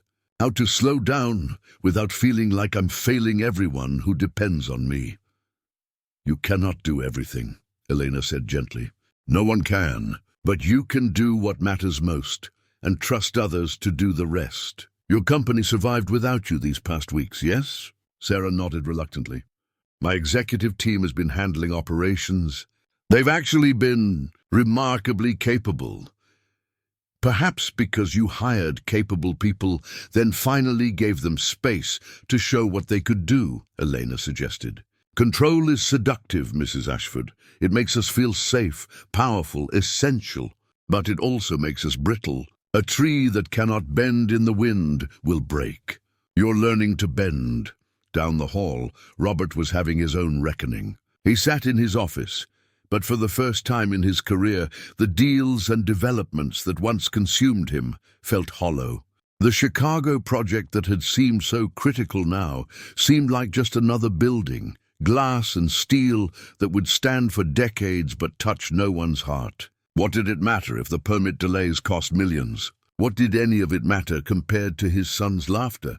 His mother had called that morning, her voice crisp with business as usual. "The Patterson portfolio is coming up for auction. If we move quickly, we could acquire the properties at a significant discount. But I need you to review the financials and give approval by end of day." "Have Michael handle it," Robert had said, referring to his COO. A pause. "Robert, this is a $40 million decision. It requires your attention. Then Michael has my authority to make the decision. I trust his judgment." Another pause, longer this time. "Are you feeling well? You haven't delegated something of this magnitude in years." "I'm feeling clearer than I have in a long time, Mother. Benjamin needs me here. The business will survive without my personal oversight on every major decision. That's why we have a team." Victoria had hung up shortly after, but Robert could imagine her expression. Confusion mixed with concern, perhaps tinged with something else. Approval? Fear? He wasn't sure anymore what his mother felt beneath her carefully maintained veneer. The truth was, Robert was discovering something both liberating and terrifying. He wasn't as essential as he'd believed. The empire he'd built could function without his constant intervention. His absence didn't cause collapse, it caused adaptation. His team stepped up. His managers made decisions. The world continued turning. And in the space created by stepping back, he'd found something he'd lost years ago. Time. Time to sit with Benjamin and read stories. Time to actually listen when Sarah spoke, rather than formulating responses while she was still talking. Time to notice the way afternoon light painted their courtyard gold. The way Elena's herb garden was actually quite beautiful. The way his son's hand felt in his, small, warm, alive. One afternoon, Robert found Elena in the courtyard, tending her plants. He watched her for a moment, noting the care with which she examined each leaf. The gentle way she spoke to them. Yes, actually spoke to them. Words in that melodic language he didn't understand. "Do they answer back?" he asked, only half joking. Elena looked up, unsurprised by his presence. She seemed to have an uncanny awareness of who was around her. "In their way, yes. A plant tells you what it needs if you know how to listen. This one wants more water. That one is receiving too much sun. This one here," she touched a plant with distinctive purple flowers, "is homesick for higher elevations. It grows, but not happily." Robert stepped closer, genuinely curious despite himself. "How can you tell?" "The leaves' color, their texture, the way they turn, toward or away from light, the smell of the soil, the presence or absence of certain insects." Elena stood, brushing dirt from her hands. "Your world has forgotten how to pay attention, Mr. Ashford. You've built magnificent technologies that connect you to people thousands of miles away, but disconnected you from what's right in front of you." It should have sounded like a criticism, but coming from Elena, it was simply an observation. Robert found himself sitting on the stone bench at the garden's edge, a thing he'd never done in the 3 years since the courtyard was landscaped. "Benjamin talks about you constantly," Robert said. "The stories you tell him, the things you teach him. You've become important to him." "He's become important to me as well," Elena replied, settling beside him. "Children have a wisdom adults forget. They live fully in each moment because they haven't learned to mortgage their present for an imagined future." "That's not always a bad thing," Robert argued. "Planning, building for the future, that's how progress happens, how civilization advances." "Yes," Elena agreed, "but when the future becomes more real than the present, when tomorrow's potential blinds us to today's gifts, we lose something essential. We become ghosts haunting our own lives, never fully present, never fully alive." Robert was quiet, absorbing this. "Is that what you think I've been, a ghost?" "I think you've been a man running very fast from something that terrified you," Elena said gently. "Perhaps running from vulnerability, from the softness that relationships require. Building empires is safer than building connections, no? If a building fails, you lose money. If a connection fails, you lose a piece of your heart." The words struck something deep in Robert's chest. He thought about his father, who died of a heart attack at 58, working until the very end. He thought about his mother, who'd transformed grief into even more ferocious ambition. He thought about the example they'd set, the template he'd followed without questioning. Work hard, build bigger, never show weakness, never stop moving. Benjamin's illness, Robert's voice was rough. "It forced me to stop, to be present. And I've realized something terrible. I barely knew my own son. I could tell you his medical diagnosis in clinical detail, but I didn't know his favorite color. I didn't know what he dreamed about. I didn't know the sound of his laugh because I was rarely there to hear it. And now? Elena asked. Now I know he loves stories about condors, that he's afraid of thunderstorms, but fascinated by rain, that he sings made-up songs when he thinks no one is listening, that he has his mother's eyes but my father's smile. Robert's voice broke slightly. These are things every father should know. How did I miss them? Because you were looking elsewhere, Elena said. But you're looking now. That's what matters. Healing isn't just for Benjamin, Mr. Ashford. It's for your whole family. You're all remembering who you are beyond your titles and achievements. You're becoming present to each other. A sound from above made them both look up. Benjamin stood at his bedroom window, waving enthusiastically. Robert waved back, and the joy on his son's face, the pure, uncomplicated delight of being seen by his father, made Robert's throat tight. I don't want to go back, Robert admitted quietly, to the way things were before. The endless work, the constant deals, the feeling that nothing I built was ever enough. But I don't know how to move forward differently. I don't know what that looks like. Eleanor stood, offering him a small smile. You're asking the wrong question. Don't ask how to move forward. Ask how to be here now. The future will arrive on its own. You don't need to chase it. As she walked back toward the house, Robert remained on the bench, watching the sunlight filter through leaves Elena had planted, feeling something shift in his chest, like a clenched fist slowly opening, letting something painful but necessary out, making room for something new to enter. Inside, Victoria watched from the second-floor window. She'd been observing her son's interaction with Elena, seeing the transformation in his posture, the easing of tension he'd carried for years. Part of her was grateful. Another part, the part that had controlled and commanded for decades, felt threatened by this quiet woman's influence. Victoria had spent 3 weeks watching, investigating, probing for cracks in Elena's story. Her private investigators had expanded their search, going deeper, looking harder. They'd found exactly what Robert had reported, nothing. Elena Morales existed only from the moment she rang their doorbell. Before that, she was a ghost. But ghosts, Victoria knew, didn't heal dying children. Ghosts didn't transform households or gently dismantle the walls people built around their hearts. Whatever Elena was, she was real. And that reality was changing everything. The question was, could Victoria change with it? Or would her need for control destroy the very thing her family needed most? As evening descended on Manhattan, painting the sky in shades of amber and gold, the Ashford family gathered for dinner together for the first time in months.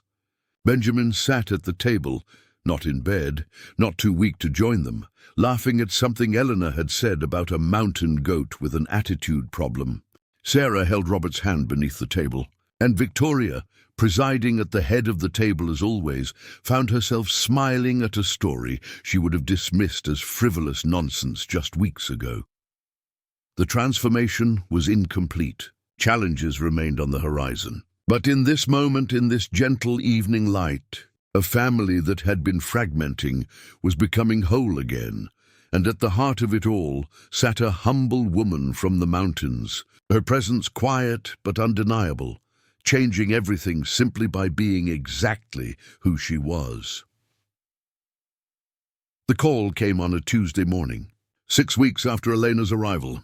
Robert was in the courtyard with Benjamin, helping him plant seeds in a small section of Elena's garden, a project that would have been unthinkable a month ago.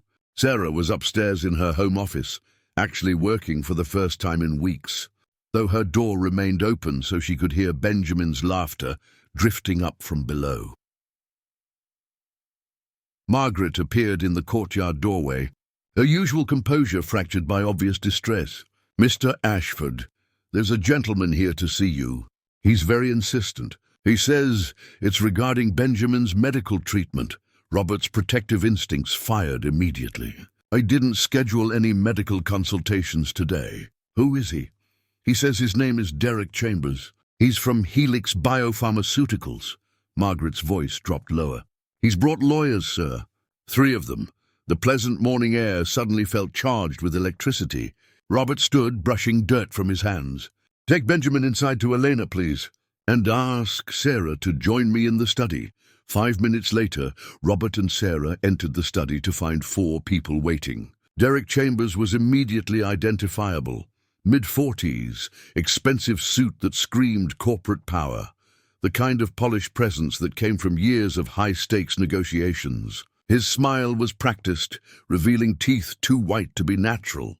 The 3 lawyers flanking him were younger, sharper, carrying tablets and briefcases like weapons. "Mr. Ashford, Mrs. Ashford, thank you for seeing us." Chambers extended his hand. His grip was firm, calculated to convey confidence without aggression. "I apologize for the unannounced visit, but the matter is time-sensitive and, frankly, too important for a phone call." "You have 5 minutes," Robert said coldly, not inviting them to sit. "Explain why you've brought lawyers to my home." Chambers' smile never wavered. "Directly to business. I appreciate that. Mr. Ashford, Mrs. Ashford, we're aware of your son's remarkable recovery. In fact, the medical community has been buzzing about it for weeks. A case deemed terminal showing complete reversal. It's the kind of breakthrough that could change everything." "Benjamin's recovery is a private family matter," Sarah said, her voice tight with controlled anger.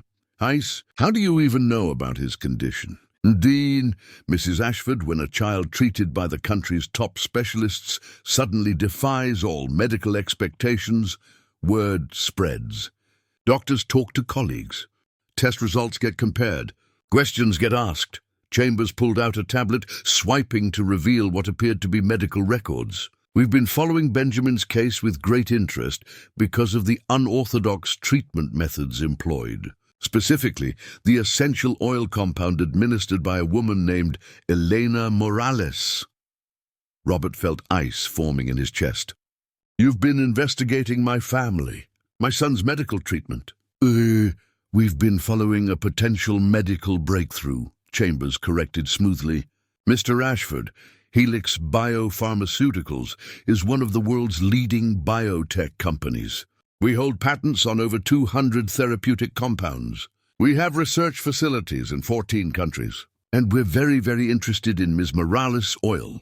One of the lawyers stepped forward, a woman in her 30s with severe features and eyes like a hawk. "Mr. Ashford, we've obtained samples of the compound in question through proper channels." "What channels?" Sarah interrupted sharply. "That oil hasn't left this house." The lawyer's expression didn't change. "Medical waste from your son's room was properly disposed of through standard biohazard protocols. Some of that waste contained trace amounts of the oil. We acquired samples legally for analysis. What we found was extraordinary." She tapped her tablet, bringing up molecular structures. "At least 15 novel compounds with significant therapeutic potential, anti-inflammatory properties that exceed anything currently on the market. Immune-modulating effects that could revolutionize autoimmune treatment, and several compounds we can't even fully identify yet." Chambers leaned forward, his voice taking on the practiced enthusiasm of a sales pitch. "Do you understand what this means? Your son's recovery isn't just a personal miracle, it's a potential medical revolution. Millions of people suffering from autoimmune diseases could benefit. Children like Benjamin all over the world could be saved. But only if this treatment can be properly studied, developed, and distributed. That's where Helix comes in." "You want the formula," Robert said flatly. "We want to partner with you," Chambers replied. "We're prepared to offer $40 million for exclusive rights to the compound. We'll handle all research, development, FDA approval, and distribution. You'll receive royalties on all sales. We're talking potentially billions in revenue as this treatment reaches global markets. Plus, we'll establish a research foundation in Benjamin's name. His story could inspire millions." Sarah's laugh was harsh. "You want to profit from my son's illness, from his suffering." "We want to ensure other children don't have to suffer," Chambers countered. "Mrs. Ashford, you're a businesswoman. You understand scale. Right now, this treatment can help one child. What we're proposing could help millions. Isn't that worth consideration?" The oil isn't ours to sell, Robert said. It belongs to Elena Morales. Whatever negotiation you want to have should be with her, not us. The second lawyer, a thin man with wire-rimmed glasses, spoke up. His voice was clipped, legal. That's complicated, Mr. Ashford. Ms. Morales has been practicing medicine without a license. She's been administering unregulated substances to a minor without FDA approval or proper oversight. Technically, she's violated multiple federal and state laws. Now, we have no interest in pursuing legal action. Quite the opposite. We want to bring this treatment into proper channels, but Ms. Morales' cooperation would be essential. Are you threatening her? Sarah's voice was dangerous now. We're explaining the reality, the lawyer replied. Ms. Morales can work with us voluntarily, or she can face regulatory scrutiny that will prevent her from ever practicing her healing methods again. We're offering the better path, legitimacy instead of prosecution, partnership instead of prohibition. Get out, Robert said quietly. Chambers held up his hands. Mr. Ashford, please. I understand you're protective of your family and of Ms. Morales. That's admirable. But think about what we're offering. Financial security for your family, not that you need it, but still significant. Legal protection for Ms. Morales, and most importantly, the chance to help countless other families facing what you faced.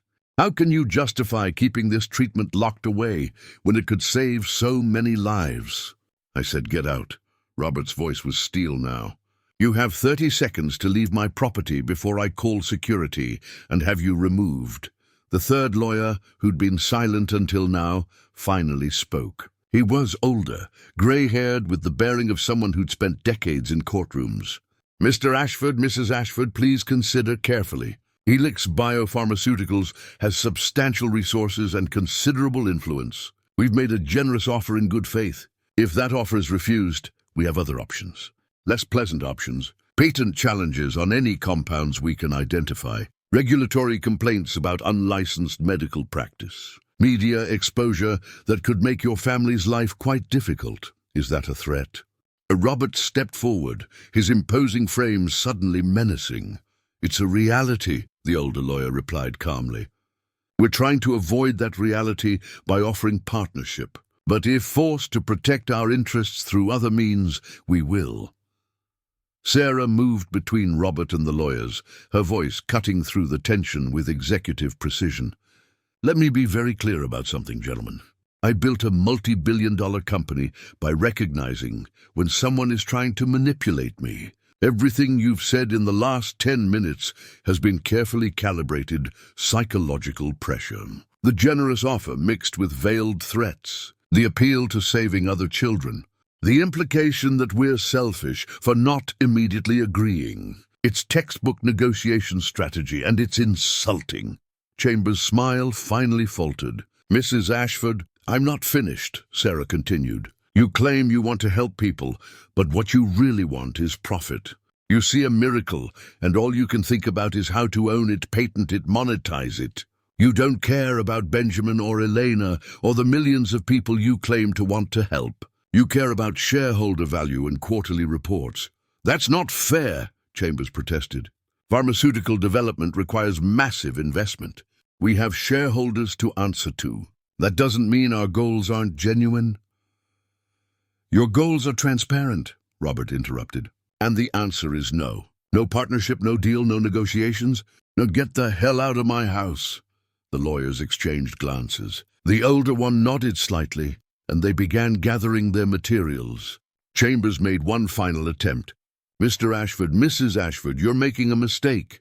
We're offering the carrot, but there is a stick. Helix has legal teams that make yours look like law students. We have relationships with regulatory agencies. We have media connections that can turn this story into a circus. Think about what refusal actually means. It means we protect what matters, Sarah said. Now leave, before I call the police and have you arrested for trespassing and making threats. As the four men filed out, the older lawyer paused in the doorway. Ms. Morales is practicing medicine illegally. That's a fact, not a threat. If Helix doesn't report it, someone else eventually will. The protection we're offering is real. Without it, she'll face consequences. Consider that. After they left, Robert and Sarah stood in silence, the study feeling somehow contaminated by the conversation that had just occurred. Finally, Sarah moved to the window, watching the black SUV pull away from the estate. "They're not going away," she said quietly. "They're going to push, threaten, make our lives difficult until we give them what they want." "Let them try," Robert growled. "I've dealt with corporate predators before. We'll protect Elena. We'll protect the formula." "Robert," Sarah turned to him and he saw fear in her eyes. "What if they're right? What if Elena is breaking laws? What if they can really go after her?" Before Robert could answer, a soft voice from the doorway interrupted them. "They can." Elena stood there, Benjamin beside her holding her hand. The boy's face was troubled. He'd obviously heard some of the conversation. Elena's expression was calm, but Robert detected something else beneath the surface. Resignation? Weariness. The look of someone who'd fought this battle before. "How much did you hear?" Sarah asked. "Enough," Eleanor replied. She gently steered Benjamin toward Sarah. "Would you take him to the library? He wanted to show you his drawings." Sarah hesitated, but the look in Eleanor's eyes made her comply. After they left, Elena closed the study door and turned to Robert. "I need to tell you something I should have explained from the beginning. This isn't the first time this has happened." Robert felt his stomach drop. "What do you mean?" Elena moved to the window, looking out at her herb garden. 5 years ago, I was living in a small village in Peru. A pharmaceutical company sent representatives, much like the ones who just left. They'd heard stories about our healing methods, our plant medicines. They offered money, partnership, all the same promises. When we refused, they came back with lawyers. Then government officials, then police. "What happened?" Robert asked, though he wasn't sure he wanted to know. "My aunt, the eldest healer in our community, was arrested for practicing medicine without a license.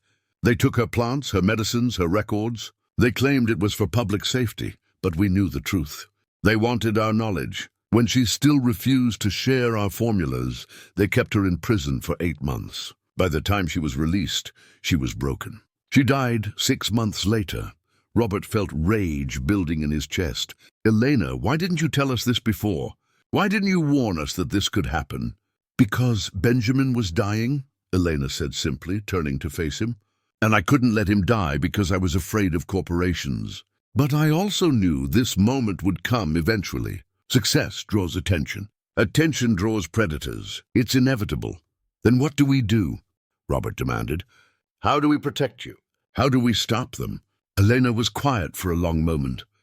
"There may be a way, but it requires something difficult from all of you. It requires trust in something you don't understand and can't control. Tell me, the plants I use, they can't be replicated in laboratories. They grow in specific conditions, at specific elevations, during specific seasons.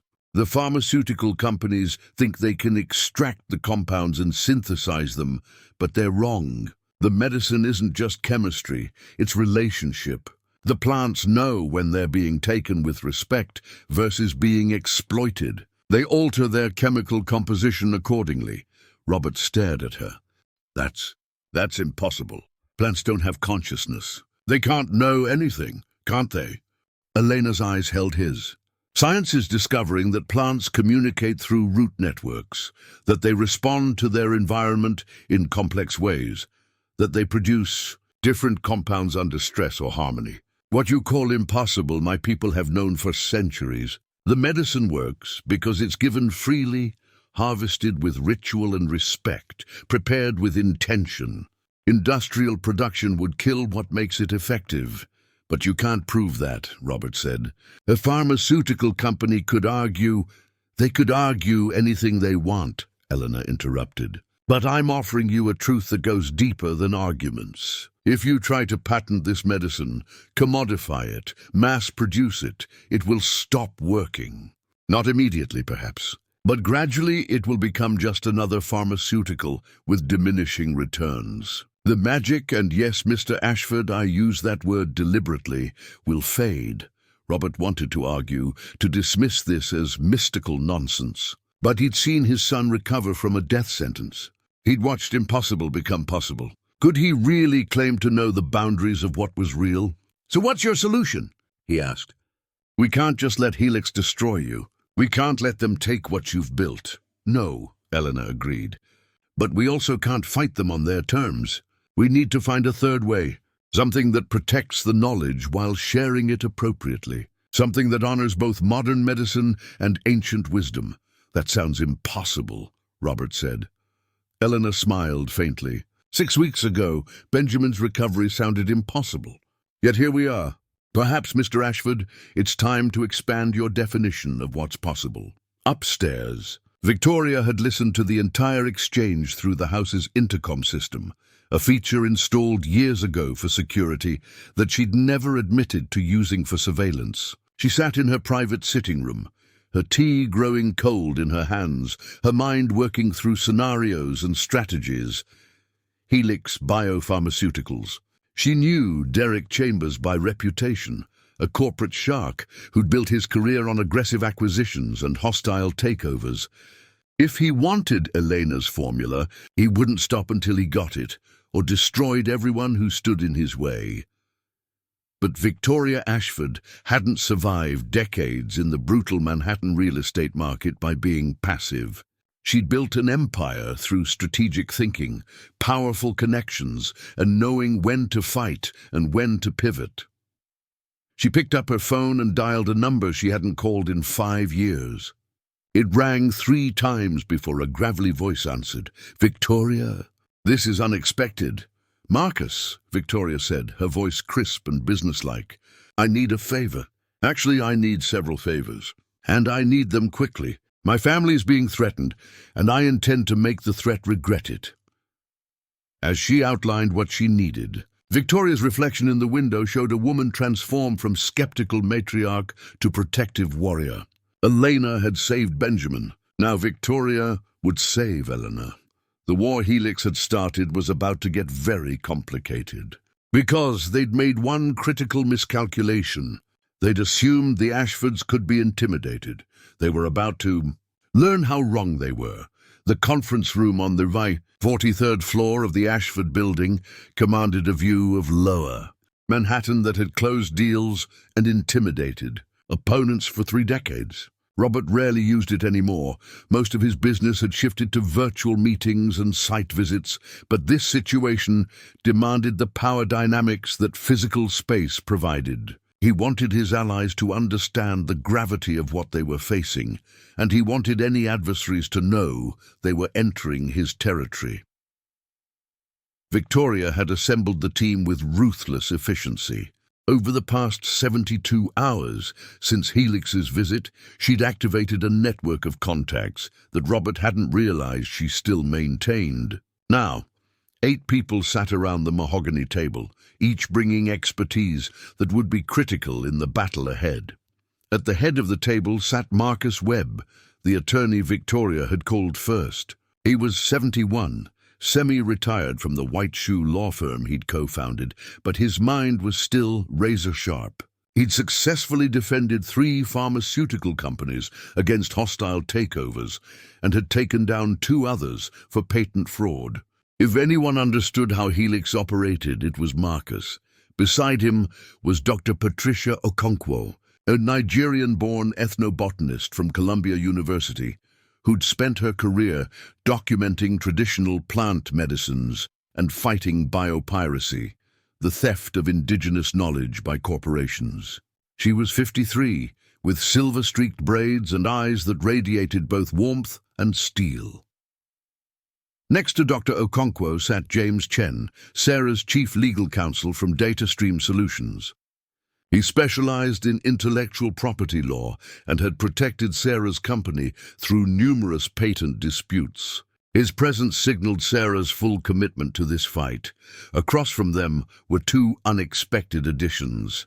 Father Thomas Murphy, a Jesuit priest who ran a legal aid clinic in the Bronx and had connections throughout the regulatory agencies, and investigative journalist Rebecca Santos from the New York Times, whose exposés on pharmaceutical corruption had won her a Pulitzer Prize 2 years earlier.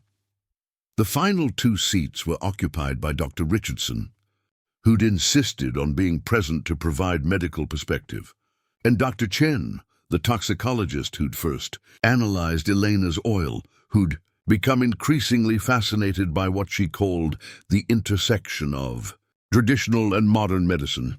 Elena sat at the far end of the table, looking small and out of place in her simple cotton dress among the power suits and designer attire. Benjamin had begged to come. "I want to help Elena." But Sarah had gently explained that this was grown-up business, leaving him with Margaret and a promise of ice cream afterward.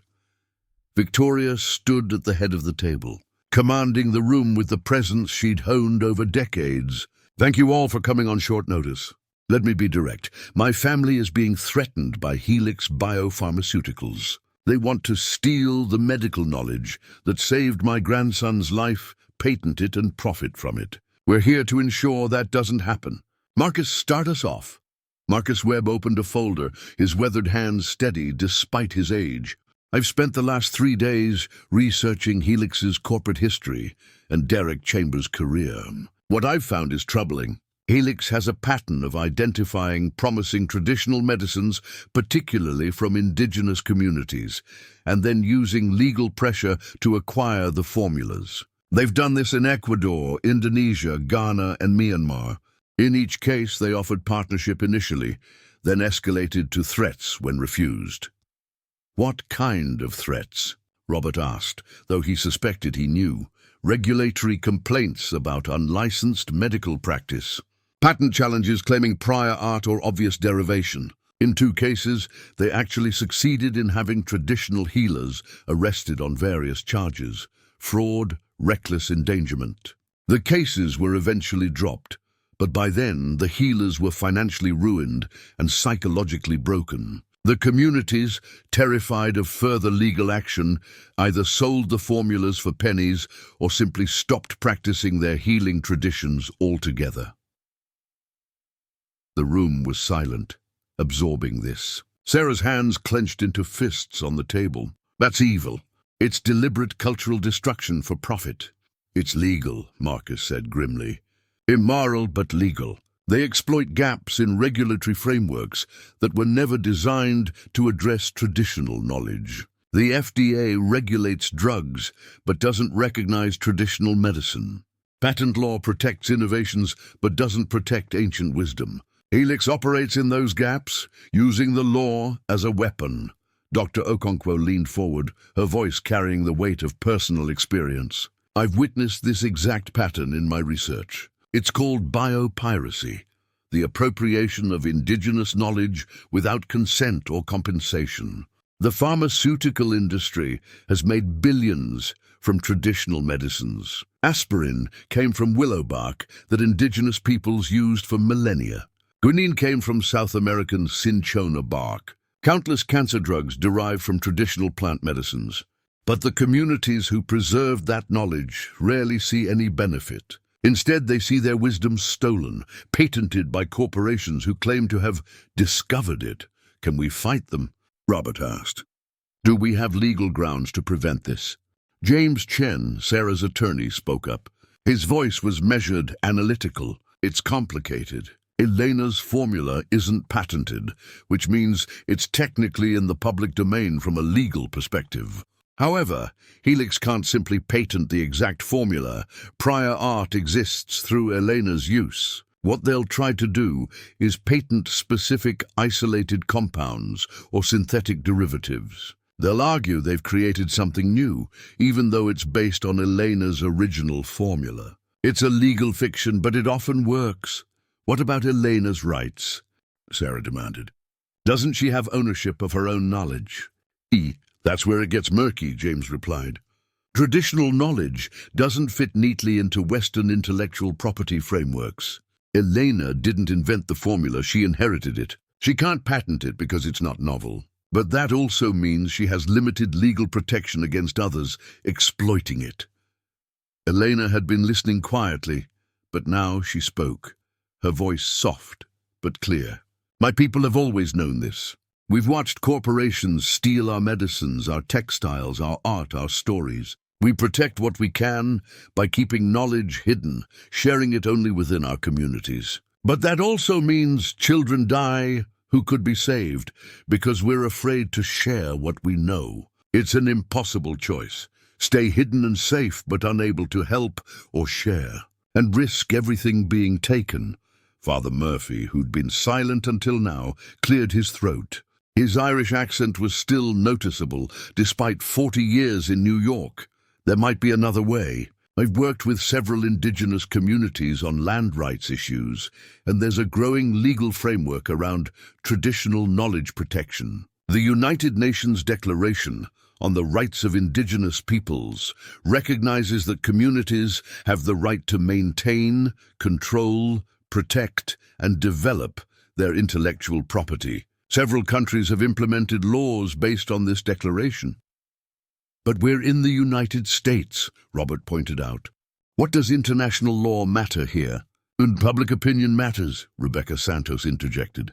The journalist had been taking notes throughout the meeting, her dark eyes sharp with interest. Helix can use legal pressure, but they're vulnerable to public exposure. They're a publicly traded company. Their stock price depends on reputation. If I publish a story about a pharmaceutical giant trying to steal medicine from an indigenous healer who saved a dying child, that's the kind of narrative that goes viral. It puts pressure on their board, their investors, their regulatory relationships. Victoria's eyes gleamed with strategic appreciation. A PR war. Not just PR, Rebecca corrected. Truth. The public needs to know what companies like Helix are doing. I've been investigating them for 6 months on another matter, price gouging on insulin. This fits into a larger pattern I'm documenting. But I need your permission to tell Benjamin's story. It's powerful, sympathetic, and it makes the issue personal rather than abstract. Robert and Sarah exchanged glances. The thought of exposing Benjamin's illness, their family's private pain, to public scrutiny made Robert's protective instincts scream in protest. But Sarah slowly nodded. If it protects Elena, Sarah said quietly, if it prevents other families from having their traditional knowledge stolen, then yes. Tell the story. But we have editorial approval on anything about Benjamin. Of course, Rebecca agreed. This isn't about exploitation, it's about exposure. Helix operates in shadows. Let's drag them into the light. Dr. Richardson had been listening with increasing frustration. This is all well and good, legal strategies and media campaigns, but we're dancing around the central question. Does Elena's medicine actually work consistently, or was Benjamin's recovery a one-time miracle? Because if we can't demonstrate reproducibility, if we can't provide scientific evidence of efficacy, then we're fighting to protect something that may not even be viable as medicine. The room went silent. It was the question everyone had been avoiding, the elephant that had been lurking in the corner since the meeting began. Elena met Dr. Richardson's gaze directly. You want proof. You want double-blind studies and control groups and statistical significance. You want my medicine to conform to your scientific method before you'll defend it. I want to ensure we're not fighting to protect a placebo effect, Dr. Richardson replied, his tone not unkind but firm. Benjamin's recovery is remarkable, but it's anecdotal. One case. We need more data. I've treated 47 people in my lifetime, Elena said quietly. 39 recovered, 8 did not. The 8 who didn't recover, they were too far gone, or they'd been exposed to toxins I couldn't address, or their time had simply come. I don't claim miracles, doctor. I claim knowledge that works when applied appropriately. But I can't give you your studies. I can't give you your data. What I do can't be measured by your instruments because it involves elements you don't acknowledge. Intention, relationship, the consciousness of the plants themselves. That's not science, Dr. Richardson said. That's mysticism. Perhaps your science is too narrow, Dr. Chen suggested carefully. She'd been watching the exchange with interest.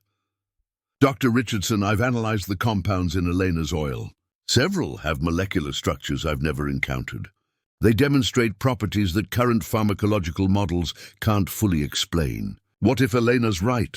What if there are elements to healing that our current scientific paradigm can't measure? Then we expand the paradigm, Dr. Richardson replied. We develop new measurement tools, but we don't abandon rigor just because something is difficult to quantify. I'm not asking you to abandon rigor, Elena said. I'm asking you to acknowledge that your tools may be incomplete.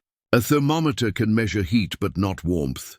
A stethoscope can hear a heartbeat but not heartbreak. Your instruments measure what they're designed to measure, but that doesn't mean other things don't exist. Victoria rapped her knuckles on the table, cutting through the philosophical debate. We're losing focus. The question isn't whether Elena's methods fit into current scientific models.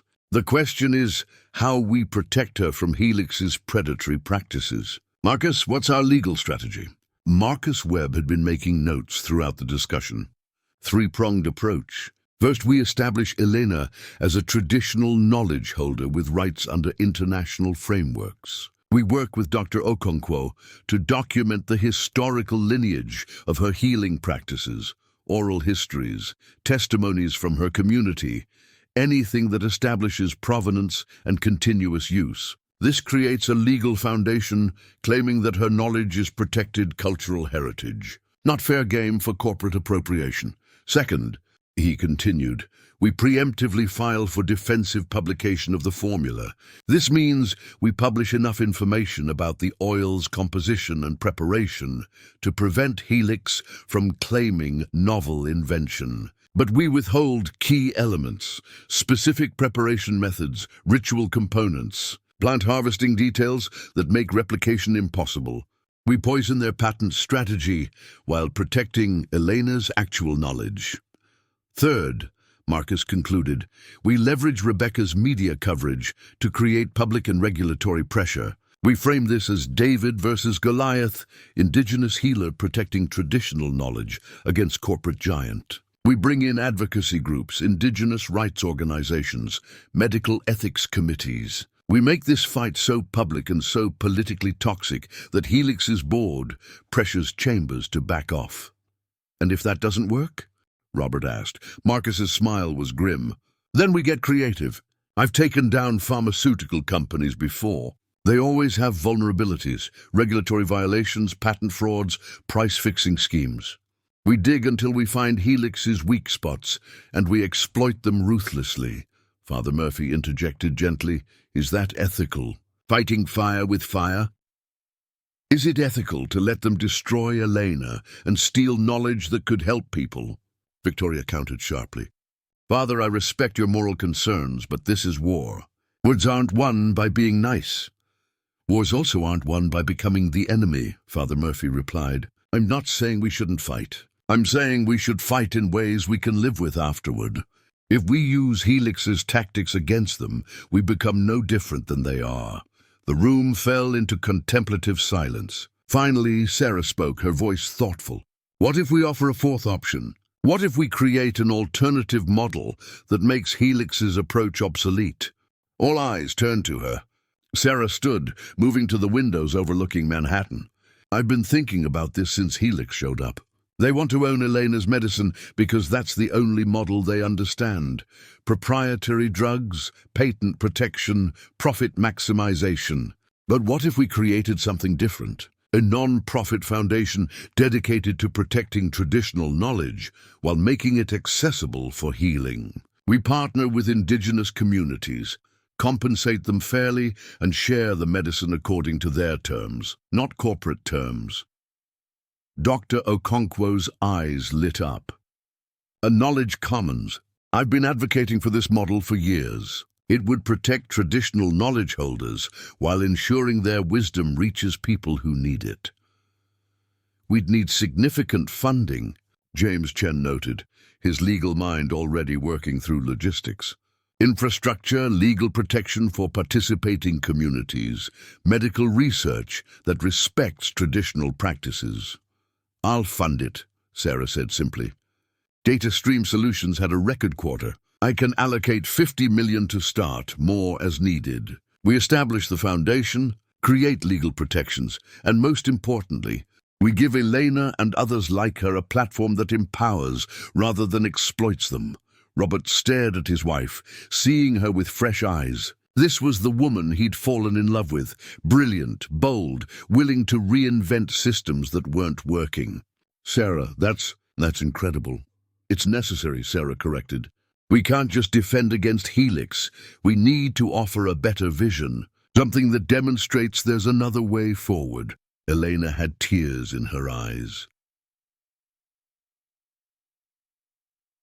You would do this? Create something so large to protect knowledge like mine? Well, not just yours, Sarah replied, turning from the window.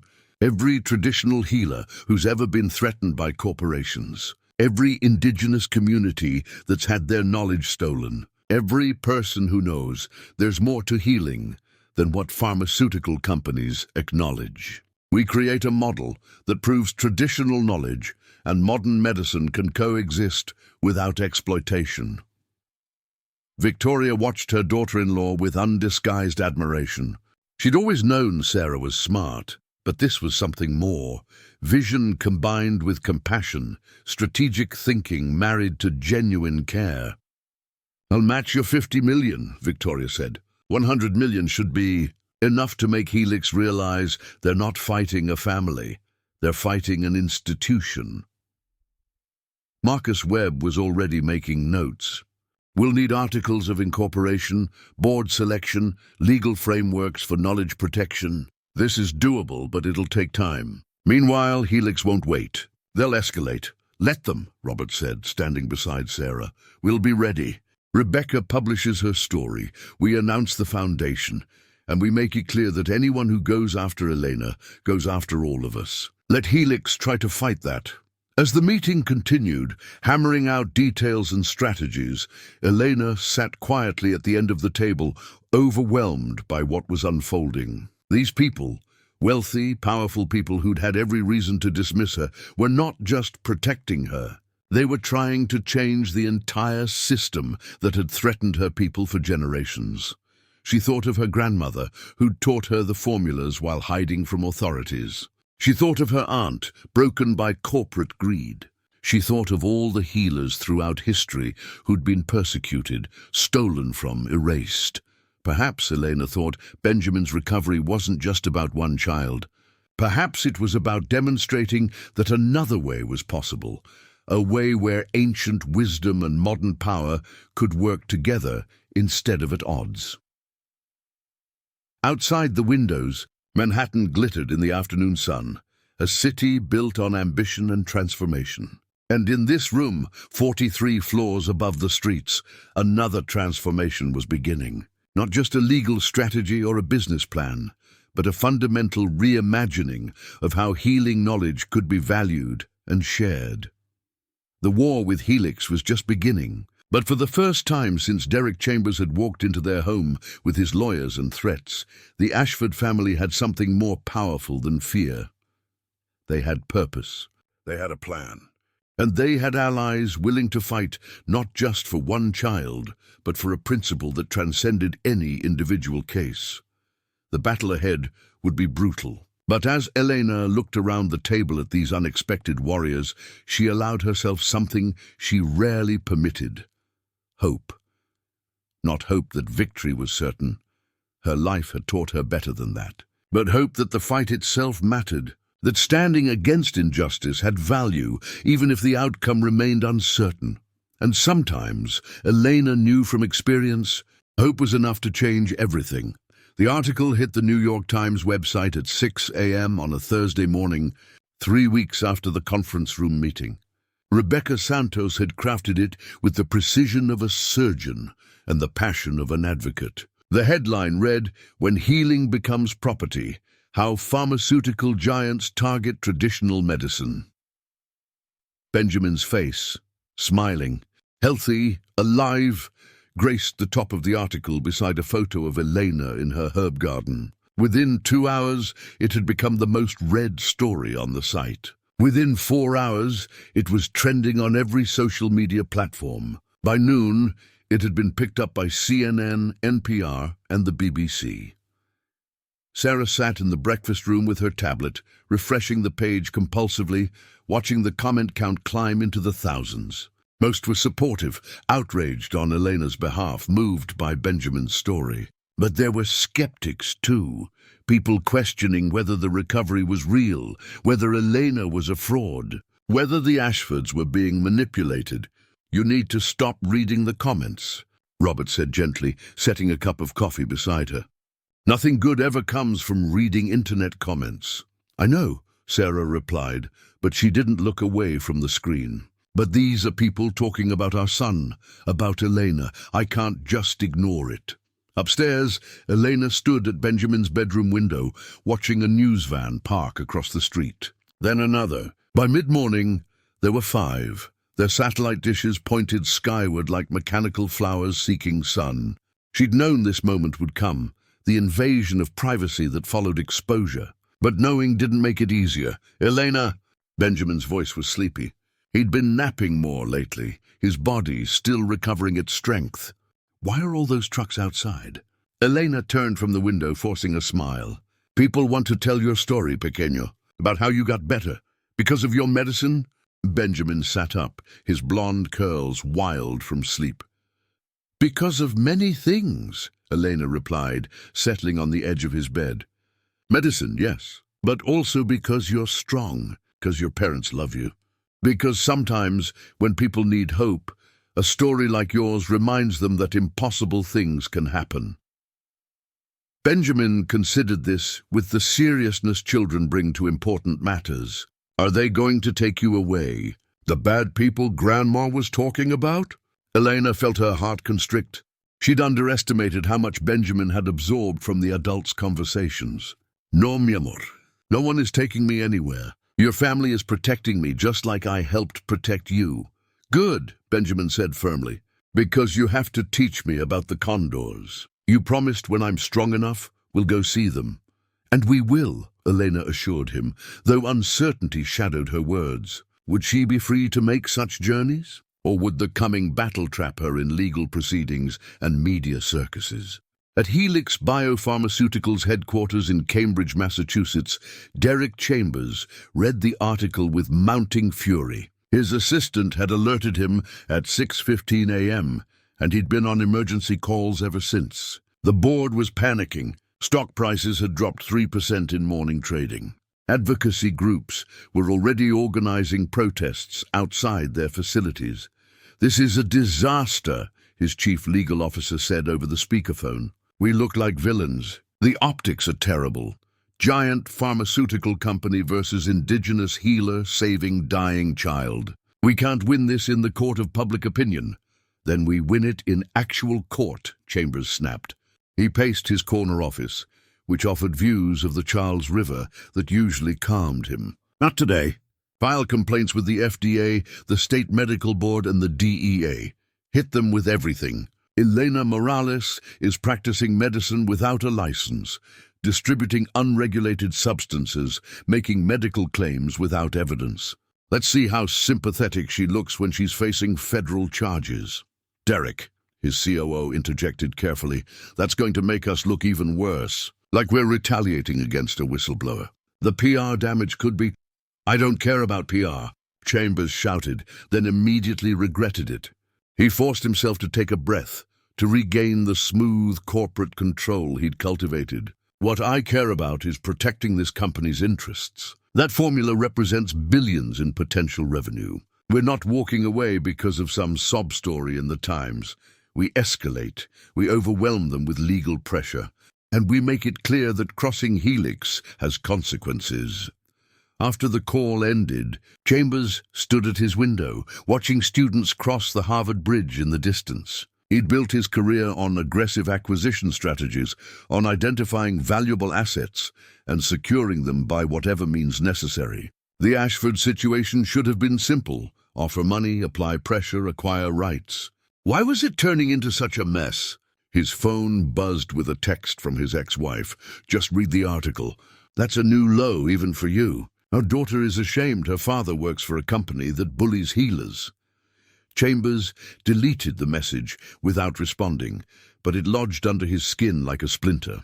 When had he become the villain? He was trying to bring medicine to people who needed it. Why couldn't anyone see that? Back at the Ashford estate, Victoria was coordinating responses with military efficiency. She'd set up a command center in the library, with phones, laptops, and a whiteboard covered in strategy notes. Marcus Webb was there, along with James Chen, and a crisis management team Victoria had hired.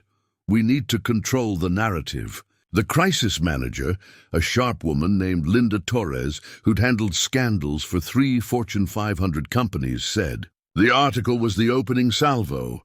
Now we need to keep the momentum. I recommend a press conference. Sarah, Robert, and Elena together. Show unity. Show that this isn't just about one family, it's about a principle."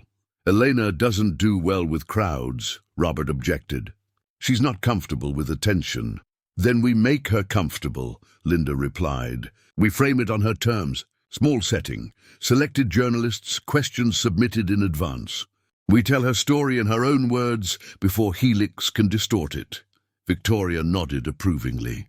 "I like it. When?" "Tomorrow afternoon." "Gives us time to prepare talking points, Coach Elena, and coordinate with our allies. I want Indigenous rights groups present, medical ethics experts. Maybe some celebrity endorsements if we can get them quickly." As they planned, Sarah slipped away to find Elena. She discovered her in the courtyard, tending her garden with the same careful attention she always brought to the plants. The herbs had flourished under her care, a small miracle of green in the middle of Manhattan's concrete jungle. "They're planning a press conference," Sarah said without preamble. "Tomorrow. They want you to speak publicly about your practices, your background, why you came here." Elena's hands stilled in the soil. "I'm not good with speaking. With crowds. In my village, we teach by doing, by showing, not by explaining to strangers." Sarah knelt beside her in the dirt, not caring about her expensive slacks. "I know, and if you say no, we'll find another way. But Elena, people are inspired by your story. They're angry about what Helix tried to do. This is a chance to turn that anger into something constructive, to show people that there's another way to think about medicine and healing." "What if I say the wrong thing?" Elena's vulnerability was rare, precious. "What if I make it worse for you, for Benjamin?" "You won't," Sarah said firmly. "Just tell the truth. That's all anyone needs to hear. Tell them about your grandmother, your training, why you practice healing. Tell them why you came when Benjamin was dying. Let them see what we see, someone who cares more about helping than about profit or recognition." Elena looked at the small plant in her hands, a type of mint native to the Andes, struggling a bit in this foreign climate. "This plant is homesick," she said quietly. "It grows because I care for it, but it misses its mountains. I understand that feeling. Being here in this city, surrounded by all this attention, I'm homesick too, for quiet, for simplicity, for a world where healing doesn't have to be defended or explained or monetized." "I know," Sarah said softly, "and I'm sorry we've pulled you into all of this. But Elena, you started something when you rang our doorbell. You didn't just save Benjamin, you challenged an entire system, and now that system is pushing back. We can help you fight it, but we need you to stand with us, to be willing to be seen." Elena was silent for a long moment, her weathered hands cradling the plant. Finally, she nodded. "I'll do the press conference, but on one condition." "Name it." "I want to show them the garden," Elena said. "Not just talk about medicine in abstract terms. I want them to see the plants, to understand that what I do is relationship, not just chemistry. Can we do that?" Sarah smiled. "Absolutely. We'll hold it right here in the courtyard. Let them see where the healing happens." That evening, the family gathered for dinner, a ritual they'd maintained since Benjamin's recovery, the doorbell rang. Margaret answered it, returning moments later with a puzzled expression. "Mrs. Ashford, there's a woman at the door. She says she's Mrs. Chen. She says she used to work here." The room went silent. Robert's fork clattered against his plate. Victoria's face went pale. Elena's eyes widened with recognition of a name she'd heard but never met. "Mrs. Chen," Robert repeated, his voice strange. That's impossible. I haven't heard from her in almost 40 years. "Should I send her away?" Margaret asked uncertainly. "No," Victoria said, standing abruptly. Her hands trembled slightly, the first time Sarah had ever seen the matriarch show physical nervousness. "Show her to the sitting room. Robert, you should. We should speak with her." 5 minutes later, Robert entered the sitting room to find an elderly Chinese woman standing by the window. She was small, fragile-looking, with silver hair pulled back in a simple bun, but her eyes, dark and deep, held a strength that transcended her years. "Mrs. Chen," Robert said, and 35 years vanished. He was 12 again, sitting in the kitchen, while this woman made him soup after school, listening to her stories, feeling safer with her than he ever had with his own parents. "Robert," Mrs. Chen replied, her voice exactly as he remembered, soft, warm, with a slight accent that time hadn't erased. "You've become a handsome man, though you carry too much weight on your shoulders, just like your father did." "Why are you here?" Robert asked, though part of him already knew. "After all these years, why now?"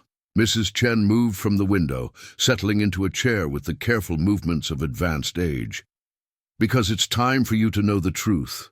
About who I am, about why I left, about why I sent Eleanor to save your son." Robert felt the ground shifting beneath him. "What truth?"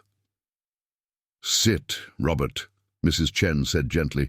"This story is long, and some of it will be difficult to hear." Robert sat, his heart pounding. Behind him, Victoria entered the room, closing the door. Her face was ashen, her usual composure shattered. "You know," Robert said to his mother, "you've always known, haven't you?" Victoria didn't answer, but her silence was confirmation enough.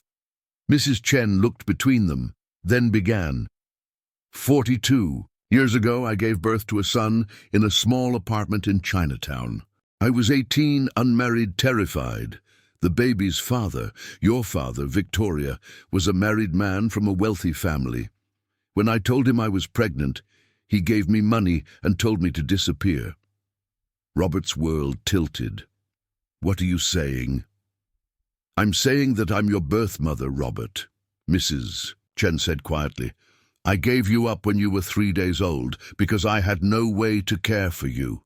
Your father arranged for a private adoption. You were raised by the couple you knew as your parents, good people who loved you. I was told I could never contact you, never interfere with your life. But I was allowed one thing. I could work in your household, could watch you grow from a distance, could know that you were safe and cared for." Robert couldn't breathe. The room spun. Everything he'd believed about his identity, his family, his history, all of it was crumbling. "That's why you were there," he whispered. "That's why you were always so kind to me. That's why you—" He looked at Victoria, anger flooding through the shock. "Did you know, when you married me, when we built this life together, did you know my housekeeper was actually my birth mother?" Victoria's voice was barely audible. "I found out 5 years after we married. Your father told me on his deathbed. He made me promise never to tell you, said it would complicate everything, destroy the family. I kept his promise because I didn't know what else to do, and by then Mrs. Chen had already left, and I thought the secret could stay buried." "But it couldn't," Mrs. Chen said. "Secrets have a way of surfacing when they need to. When I heard about Benjamin's illness, when I learned that no doctor could save him, I knew what I had to do. I'd kept watch over your family for all these years, Robert. I couldn't save you from unhappiness or disappointment. That would have violated our agreement. But I could save my grandson. So I reached out to Elena, whom I met years ago through a network of traditional healers. I told her about Benjamin. I begged her to come, and she did." Robert turned to look at Elena, who stood in the doorway. She must have followed when she heard Mrs. Chen's name. "You knew," he said to Elena.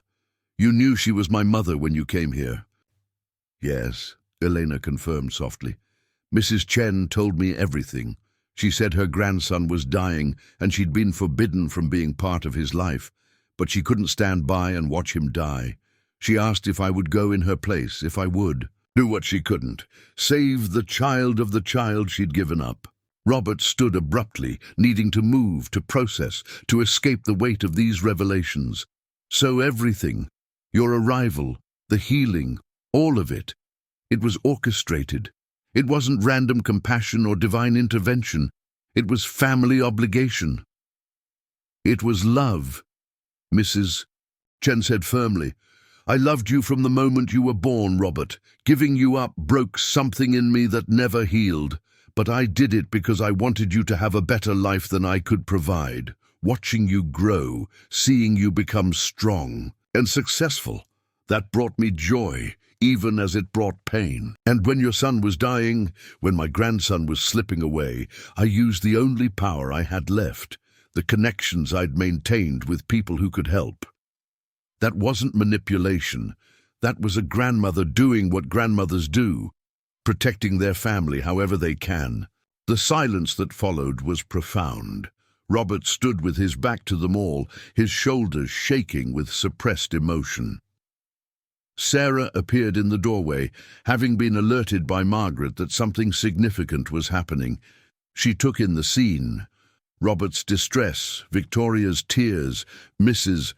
Chen's quiet dignity, Elena's compassionate presence, and understood immediately that the foundation of their family had just shifted. Finally, Robert turned back. His face was wet with tears. He hadn't realized he was crying. "Why tell me now? Why not keep the secret buried?" "Because secrets have power only in darkness," Mrs. Chen replied, "and your family is about to enter a very public battle. You need to know the full truth of who you are, where you came from, what binds you together. The Ashford name carries power, yes, but you also carry the strength of a woman who survived poverty and abandonment, who worked multiple jobs to stay close to the son she'd given up, who built a network of connections across communities most wealthy people never see. That strength is yours too, Robert. You need to claim it." Victoria spoke then, her voice raw. "I should have told you years ago.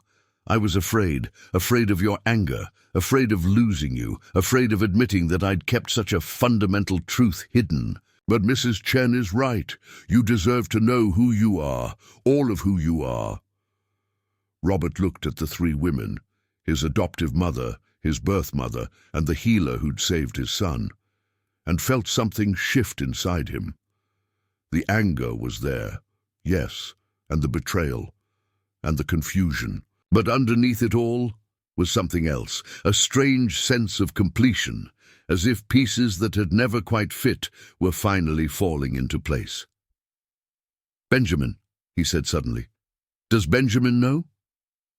"Not yet," Sarah replied from the doorway.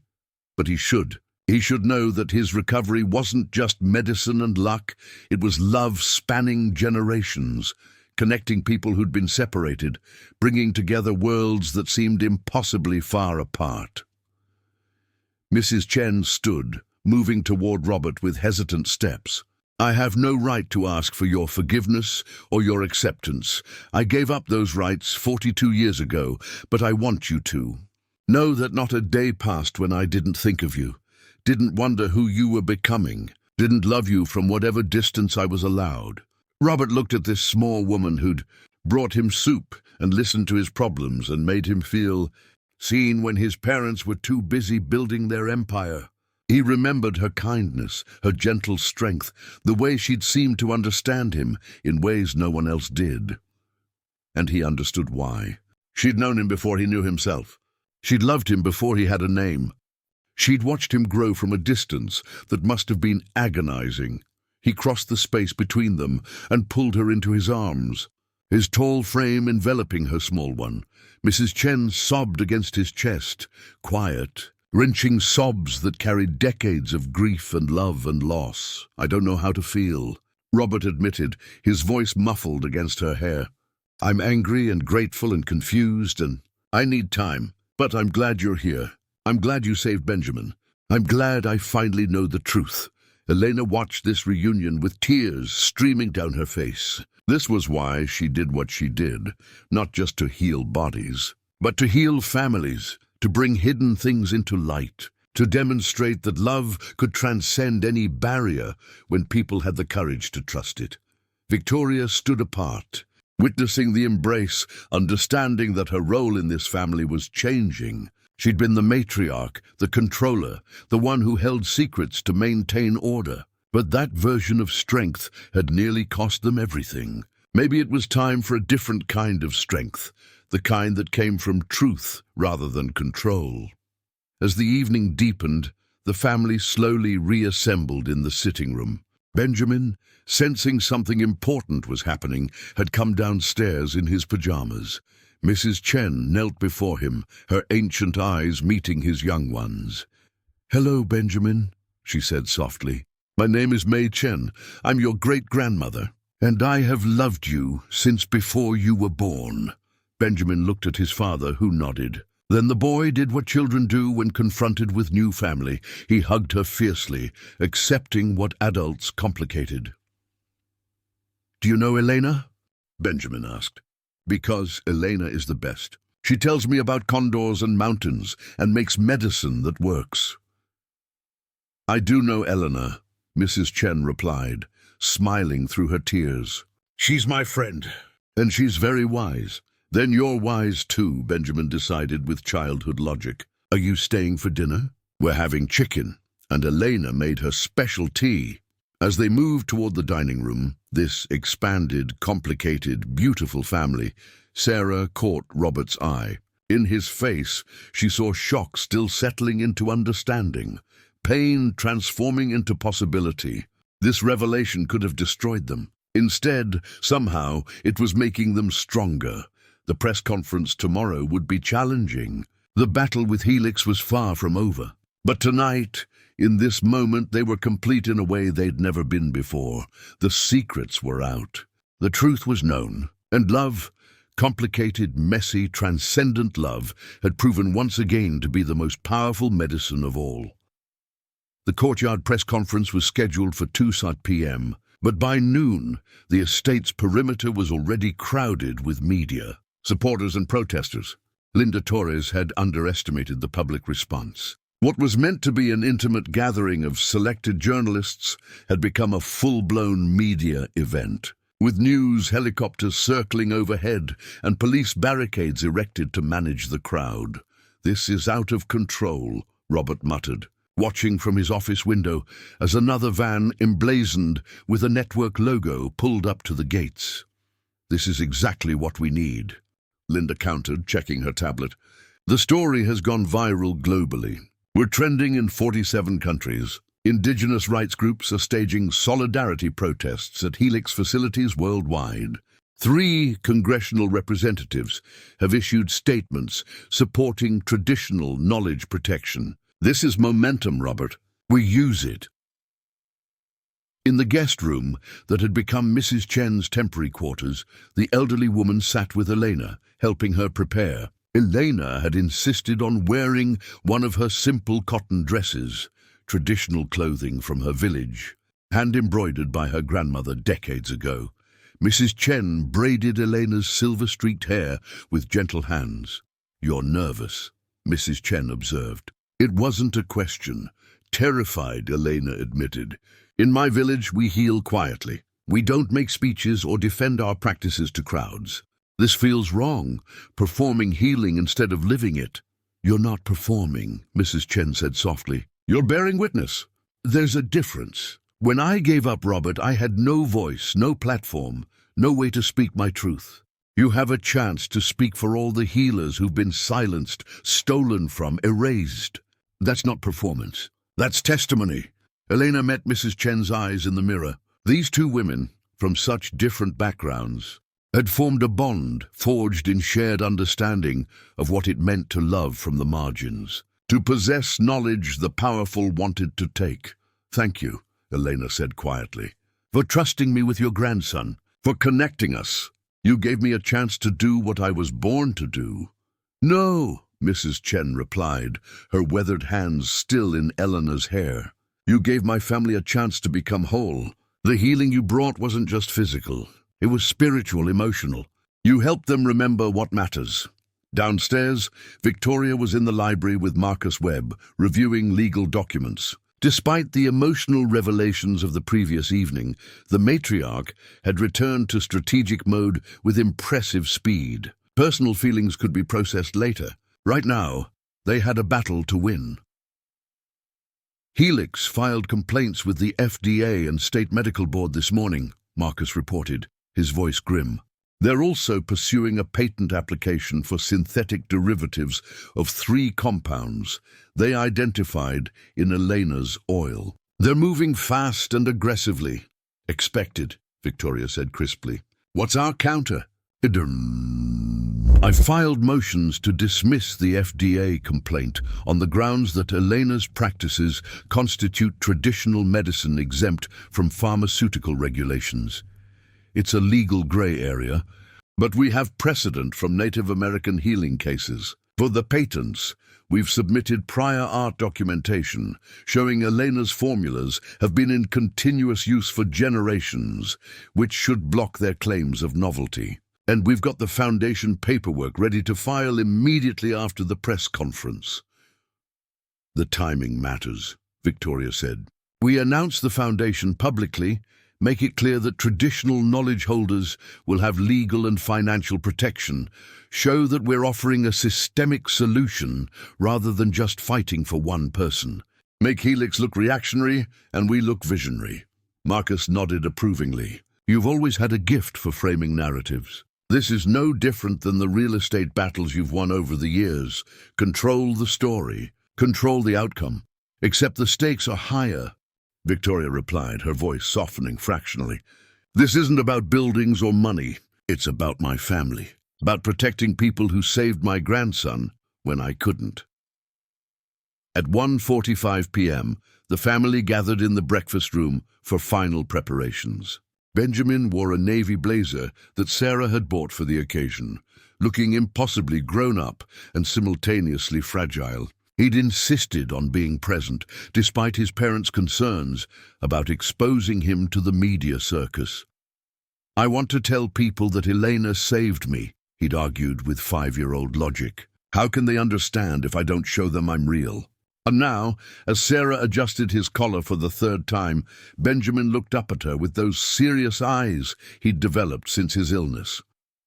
Mommy, why are some people mad at Elena? And Sarah knelt to his level, choosing her words carefully. Because Elena has something valuable, knowledge about healing. And some people think valuable things should belong to companies who can make money from them. But we believe Elena's knowledge should belong to her and to her people, and should be shared with respect rather than taken by force.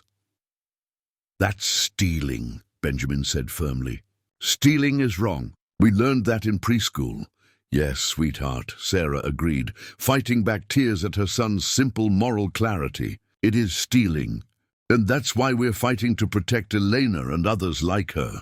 Robert appeared in the doorway, his expression tense. It's time. Everyone ready? They moved through the house in a procession, Robert and Sarah with Benjamin between them, Eleanor and Mrs. Chen side by side, Victoria following with Marcus and James Chen. Linda Torres met them at the French doors leading to the courtyard, giving final instructions. Remember, we control this narrative. Short statements, then selected questions. Elena, just speak from your heart. Don't try to sound like anything other than what you are.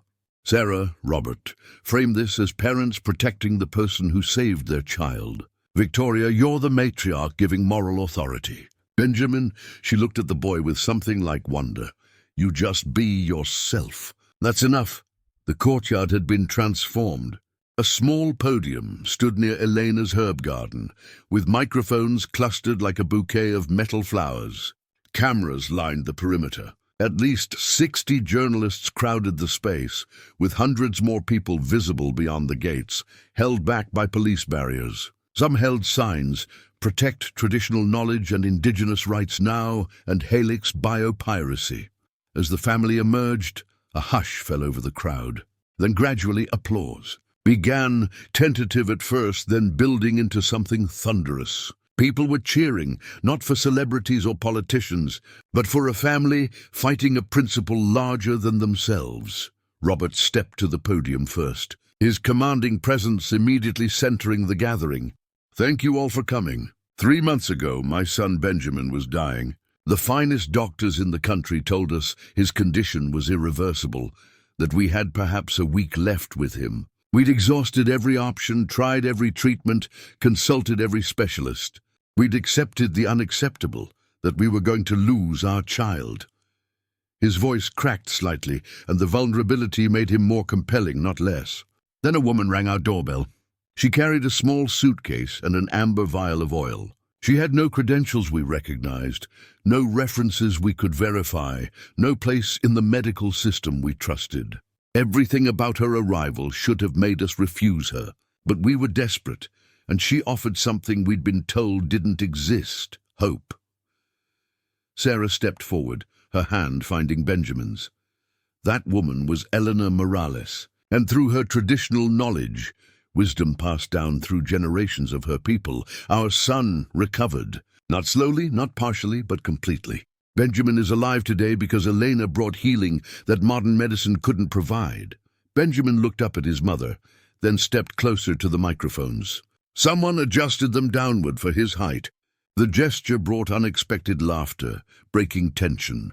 "Hi," Benjamin said, his small voice somehow carrying across the suddenly silent courtyard. "I'm Benjamin. I was really sick and it hurt a lot. But Elena made me better with her special medicine and her stories about condors. She's really nice, and she's my friend, and I don't understand why people want to hurt her." The simplicity of his statement landed like a hammer. Several journalists visibly wiped their eyes. The crowd beyond the gates erupted in fresh applause. Linda Torres, watching from the side, nodded with satisfaction.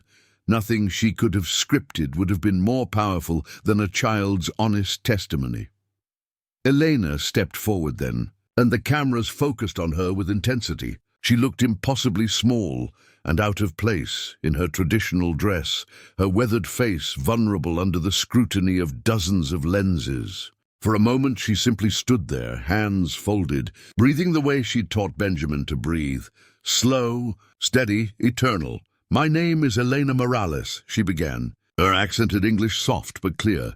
"I come from a small village in the Andes Mountains of Peru, where my people have lived for over 1,000 years. My grandmother taught me to heal using plants that grow in our mountains. Her grandmother taught her. This knowledge has passed from generation to generation, always with the understanding that healing is sacred, that medicine comes from relationship with the earth, and that we serve life rather than profit from suffering." She paused, looking directly into the cameras. "When Mrs. Chen told me about Benjamin, I came because a child was dying. Not because I expected payment or recognition, not because I wanted to become famous or start a business. I came because in my tradition, when you have knowledge that can help, you share it. That's what healers do." Her voice grew stronger.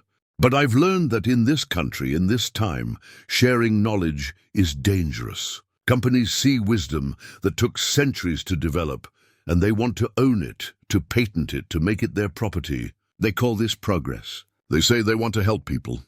But what they really want is to take something that belongs to communities, to indigenous peoples, to generations of ancestors, and turn it into something that makes them rich." A murmur ran through the crowd. Elena continued, her eyes fierce now. 3 days ago, representatives from Helix Biopharmaceuticals came to this house. They offered money for my formulas. When I refused, they threatened me. They said I was breaking laws by healing without their permission, by using plants without their approval, by practicing knowledge my people have used for centuries without asking corporations for the right to do so. She stepped closer to the microphones, her small frame somehow commanding. "I want to be clear about something. I don't claim to be a doctor. I don't claim my medicine can cure everything. But I do claim the right to practice the healing traditions of my people without being threatened, exploited, or stolen from. That right belongs not just to me, but to every indigenous community, every traditional healer, every person who carries knowledge that predates patents and pharmaceutical companies, and the idea that healing should be a commodity. The courtyard was absolutely silent now. Elena looked out at the faces watching her, journalists, supporters, even some who looked skeptical and spoke directly to them. Benjamin lived because I was allowed to share my medicine freely, without interference, without extraction, without exploitation. How many other children could be saved if traditional healers weren't afraid to share what they know? How much wisdom has been lost because communities learned that sharing leads to theft? How many people have died because corporations valued profit over partnership? She turned to gesture at her herb garden behind her.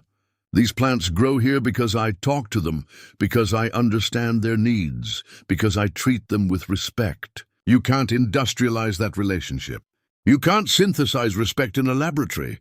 You can't patent the centuries of observation and care that taught my people which plants heal and which harm. And when companies try, when they reduce living knowledge to chemical formulas and claim ownership, they destroy the very thing that makes the medicine work. Victoria stepped forward then, her presence adding weight and authority.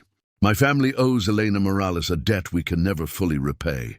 She saved my grandson when we'd lost all hope. But this isn't just about one family's gratitude. It's about recognizing that our current systems for protecting medical knowledge are fundamentally broken. They protect corporate profits while leaving traditional knowledge holders vulnerable to exploitation. She paused, her voice taking on the commanding tone that had intimidated boardrooms for decades. That's why today, the Ashford family is announcing the creation of the Traditional Knowledge Protection Foundation. We're committing $100 million to establish legal protections for indigenous healers, to create ethical frameworks for sharing traditional medicine, and to demonstrate that there's another way forward, one that honors both modern science and ancient wisdom, that prioritizes healing over profit, that treats knowledge holders as partners rather than resources to be exploited. The announcement sent a ripple through the crowd. Cameras flashed furiously. Journalists shouted questions. But Victoria wasn't finished. We're also announcing that Elena Morales will serve as the Foundation's co-director alongside medical anthropologists and indigenous rights experts. She won't be studied or examined like a specimen. She'll be empowered as a teacher and leader. And we invite other traditional knowledge holders to join us in creating a model that protects rather than exploits, that shares rather than steals. Marcus Webb stepped forward with documents. We've also filed a comprehensive legal challenge to Helix Biopharmaceuticals' patent applications, and we're pursuing complaints against them for attempted biopiracy under international law. We're not just defending Elena, we're going on offense. Any company that tries to steal traditional knowledge will face not just one family, but an institution dedicated to fighting them. The questions came in a torrent then. Journalists shouted over each other. Cameras jostled for position. Linda Torres managed the chaos with practiced skill, selecting questions carefully. Mr. Ashford, isn't it hypocritical for a wealthy family to position themselves as defenders of indigenous rights? A journalist from a conservative outlet asked pointedly. Robert didn't flinch. Possibly. We're not claiming to be perfect allies or saviors. What we're claiming is that we were given a gift, our son's life, and we have the resources and platform to ensure that gift doesn't come at the cost of Elena's freedom or her people's knowledge. We're using our privilege to protect someone who doesn't have the same protections we do. If that's hypocritical, so be it. It's still the right thing to do. Ms. Morales, how do you respond to Helix's claims that you're practicing medicine illegally? Another journalist asked. Elena's response was quiet but firm. I'm practicing healing the way my people have practiced it for centuries. If your laws say that's illegal, then your laws are wrong. Healing isn't something that should require corporate permission. Mrs. Ashford, A journalist directed her question at Sarah. As a tech entrepreneur, don't you understand the need for intellectual property protection? How is what you're doing different from patent theft? Sarah's answer was sharp, honed by years of defending her own company's innovations. There's a fundamental difference between someone inventing something new and patenting it, versus a company appropriating knowledge that's existed for generations and claiming they invented it. If I created a new algorithm and someone copied it, that's theft. If a pharmaceutical company takes a formula indigenous people have used for centuries, tweaks it slightly, and claims ownership, that's not innovation. That's colonialism with a patent filing. The back and forth continued for 45 minutes. Some questions were hostile, some sympathetic, some genuinely curious. Through it all, the family presented a united front. Imperfect but determined, privileged but purposeful, using their resources to fight a system that benefited them but harmed others. Finally, a young Latina journalist near the back raised her hand. Ms. Morales, if you could say one thing to other traditional healers who are afraid to share their knowledge because of what might happen to them, what would it be? Elena looked at the young woman, seeing recognition in her eyes, someone who understood what it meant to exist between worlds, to carry knowledge that dominant culture simultaneously dismissed and coveted.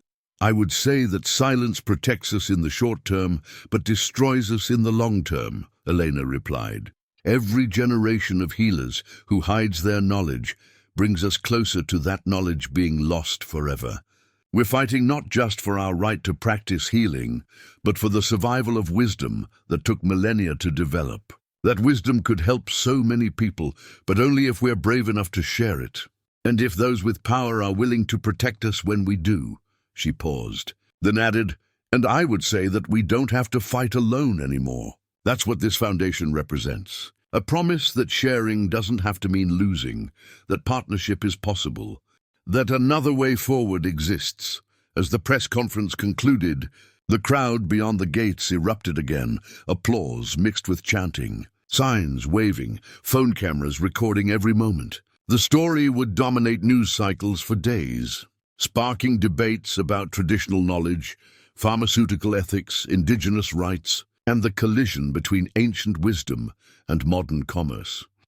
But even as the family retreated back into the house, even as Linda Torres fielded follow-up requests and Victoria coordinated next steps with the legal team, everyone knew the real battle was just beginning.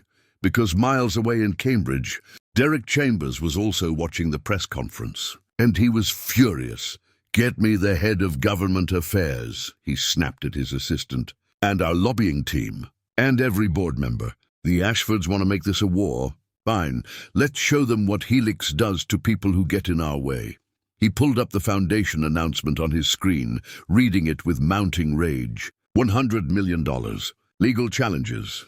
Media campaigns. The Ashfords weren't just defending, they were attacking. Two can play that game, Chambers muttered. He began drafting an email to his congressional contacts, to friendly journalists, to regulatory allies, cultivated over years of strategic donations and relationship building. If the Ashfords wanted a public battle, he'd give them one.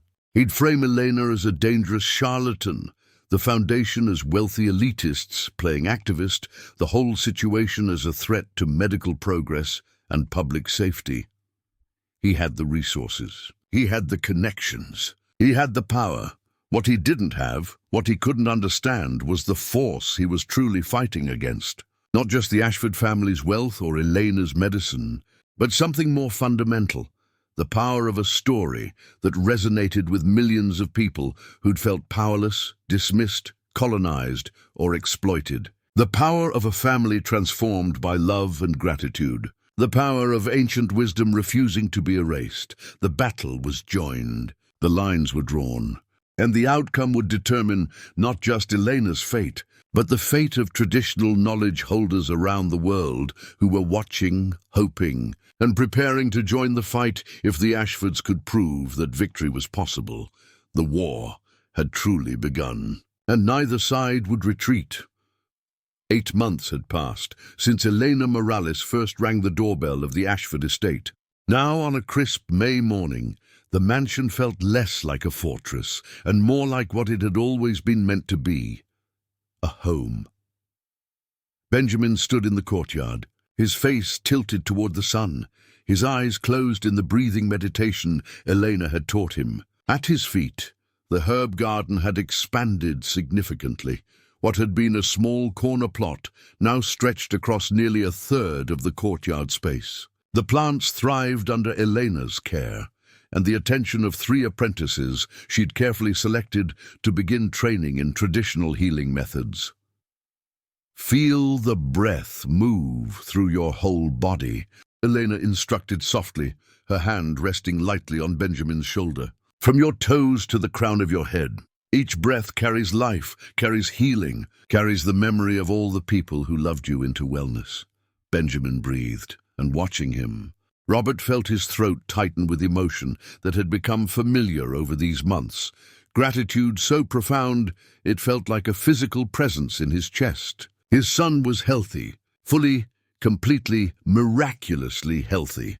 Dr. Richardson had performed extensive testing 2 weeks ago, and the results showed no trace of the autoimmune condition that had nearly killed him. Benjamin's organs functioned normally, his inflammatory markers were within standard ranges, and his energy levels matched those of any active 6-year-old. "It's unprecedented," Dr. Richardson had admitted. Reviewing the results with Robert and Sarah, "I've documented everything, published preliminary findings in 3 medical journals, and consulted with colleagues worldwide. No one has seen a reversal this complete in a case this severe. Whatever Elena did, however she did it, it worked in ways that defy our current understanding of autoimmune diseases." The doctor had paused, his expression thoughtful. "I'm recommending that the NIH establish a research program specifically to study traditional healing methods in conjunction with conventional medicine. Not to exploit or appropriate them, but to understand how they work and when they might complement modern treatments. Elena has agreed to consult, provided the research respects her traditions and compensates her people fairly." That conversation had taken place in the offices of the Traditional Knowledge Protection Foundation, which now occupied an entire floor of a building in Midtown Manhattan. The foundation had grown beyond anyone's initial expectations. What had started as a defensive measure against Helix biopharmaceuticals had evolved into a movement. Within 3 months of the press conference, 43 traditional healers from 17 countries had contacted the foundation seeking protection and partnership. Indigenous rights organizations had partnered with them to develop legal frameworks. Medical schools had reached out, requesting curriculum development on integrative approaches to healing. And most surprisingly, several pharmaceutical companies, not Helix, had approached them wanting to establish ethical collaboration models. Sarah now spent 3 days a week at the foundation, having stepped back from day-to-day operations at DataStream Solutions. Her executive team had risen to the challenge, proving what Elena had told her months ago: capable people given space would show their capabilities.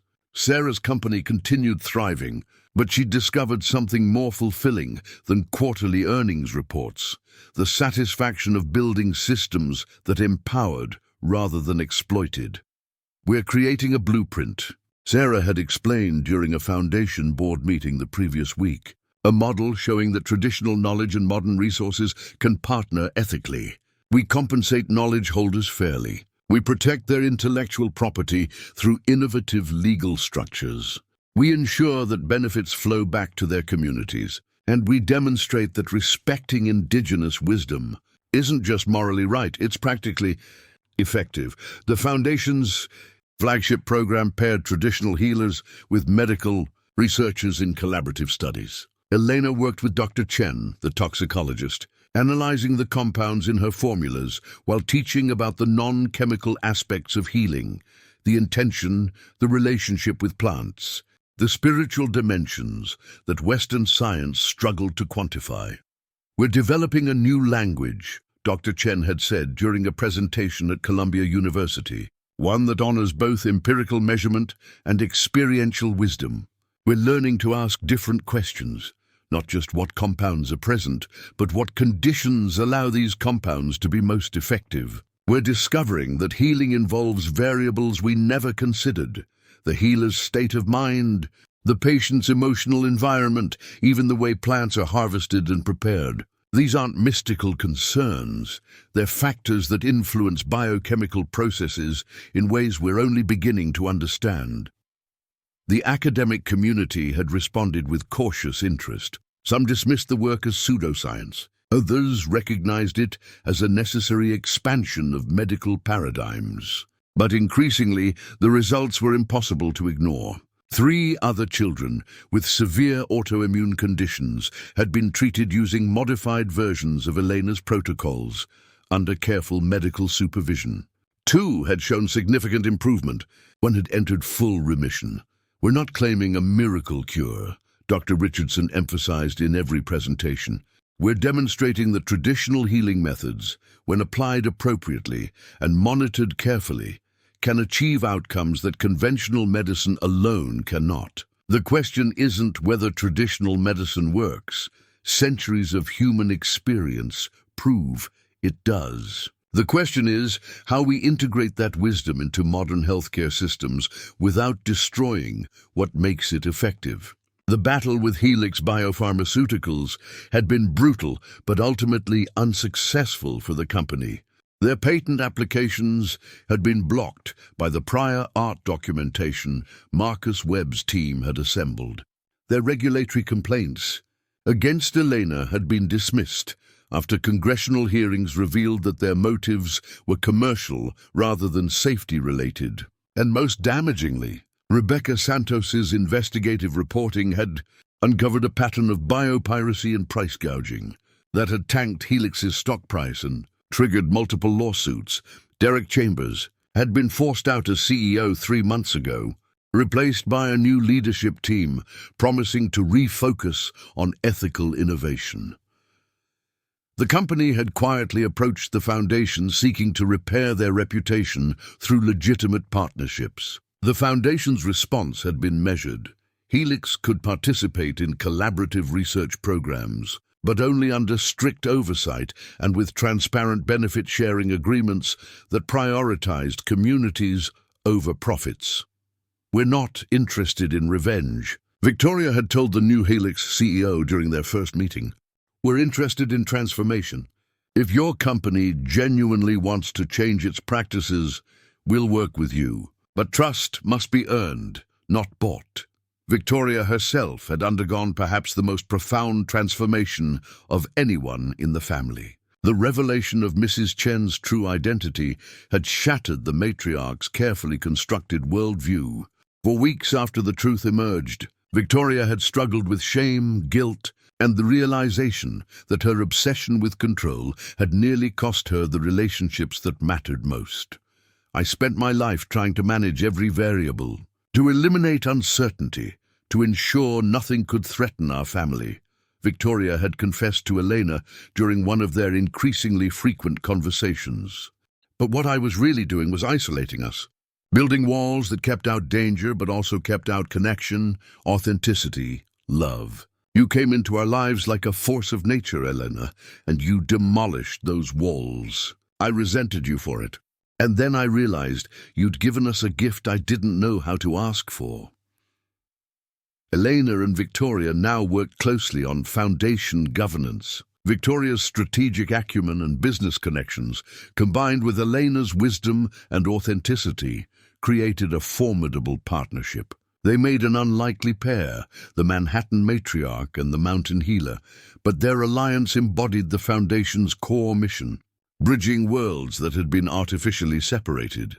Mrs. Chen had remained in New York, moving into a guest cottage on the estate grounds. Her relationship with Robert was still complicated. Years of separation couldn't be instantly healed, but they were building something new She joined them for dinners twice a week, taught Benjamin simple Mandarin phrases, and shared stories about Robert's early childhood that he'd never known. "I'm learning who I am," Robert had told Sarah one evening as they walked through the expanded gardens. "Not just Robert Ashford, real estate developer, but someone with roots I never knew about, connections I never understood. I'm the son of an immigrant woman who worked multiple jobs so she could stay close to the child she'd given up. That's in me. That resilience, that determination, that willingness to sacrifice for love, it's part of my DNA." He'd started divesting from several of his more aggressive development projects, focusing instead on affordable housing initiatives and community-centered urban planning. His colleagues thought he'd lost his edge. His accountants worried about profit margins. But Robert had discovered that building things people actually needed was more satisfying than maximizing returns. "I spent 20 years building monuments to my ambition," he'd told a business journalist during an interview. "Now I want to build spaces that serve communities. That's a different kind of legacy, one I'm prouder of." On this particular May morning, as Benjamin completed his meditation and ran off to play with a soccer ball, Elena settled onto the stone bench beside the herbs, and Sarah joined her. The two women had formed a deep friendship, different from the initial gratitude and desperation that had defined their early relationship, evolved into something more mutual and sustaining. "How are you really doing?" Sarah asked. "All the publicity, the foundation work, the research collaborations, is it too much?" Elena considered the question carefully. "Sometimes I miss the simplicity of my village, the quiet of the mountains, the smallness of my life before all this. But then I think about the 43 healers who've joined the foundation, who no longer have to choose between hiding their knowledge and risking exploitation. I think about the children who might be helped because we're creating models for ethical collaboration. And I know that everything that's happened, Benjamin's illness, my coming here, all the battles we've fought, it was meant to happen." "You sound very certain about fate," Sarah observed with a slight smile. "Not fate," Elena corrected. "Purpose. When I was young, my grandmother told me that some people are called to live quietly, and others are called to be bridges between worlds. I always thought I was meant for quiet. But now I understand I was always meant to be a bridge, bringing traditional wisdom into conversation with modern medicine, connecting indigenous communities with institutional resources, showing that healing happens not just in bodies, but in systems." She paused, touching a lavender plant beside her. "This plant shouldn't survive here. The climate is wrong. The altitude is wrong. Everything about Manhattan contradicts what it needs. But it grows because I tend it carefully, because I create the conditions it requires, because I refuse to accept that different worlds can't coexist. That's what we're doing with the foundation, creating conditions where traditional knowledge and modern medicine can not just coexist, but strengthen each other." Sarah nodded, understanding. She'd undergone her own transformation, from tech entrepreneur convinced that innovation meant disruption and progress meant replacing old with new, to someone who understood that wisdom often meant integration rather than replacement. "I'm announcing my retirement from Data Stream's board next month," Sarah said. "I'll keep my stock, but I'm stepping away from governance. The foundation needs my full attention, and honestly, the company doesn't need me anymore. My team is brilliant. They're taking the company in directions I never imagined. It's time to let them lead." "That's frightening," Elena observed. "Letting go of something you built." "Terrifying," Sarah agreed. "But also liberating. I spent so long defining myself by my company, by my achievements, by my ability to control outcomes. Benjamin's illness taught me that control is an illusion. You taught me that letting go doesn't mean losing. It means making space for something new." Movement near the house drew their attention. Benjamin had been joined by 3 other children, the sons and daughters of foundation staff members who often gathered at the estate for what had become informal community gatherings. The children played together without the careful supervision that had once defined Benjamin's life. their laughter echoing off the mansion's stone walls. "He's so healthy," Sarah said softly, watching her son. "Not just physically, but emotionally. He's not afraid anymore. Of illness, of pain, of death. You gave him more than medicine, Elena. You gave him the understanding that healing is always possible, that life is stronger than we think, that love can work miracles." "Love worked the miracle," Eleanor corrected gently. "The medicine just removed obstacles. Your love, Robert's love, Mrs. Chen's love, watching from a distance for so many years, Victoria's love finally breaking through her fear of vulnerability. That's what healed Benjamin. I was just the catalyst." Victoria emerged from the house then, carrying a folder of documents, her reading glasses perched on her nose. She'd adopted a more casual style in recent months. Today, she wore simple slacks and a blouse instead of her usual formal suits. The change was subtle, but significant. "Elena, we need your approval on the Peru partnership proposal," Victoria said, settling beside them. 3 communities in the Andes want to join the Foundation's network. They're asking specifically for you to visit, to verify that we're legitimate, that we're not another corporation trying to exploit them. Elena's eyes lit up. "I'd love to return home, to show my people that sharing our knowledge doesn't have to mean losing it, to bring some of our healers into the Foundation's network.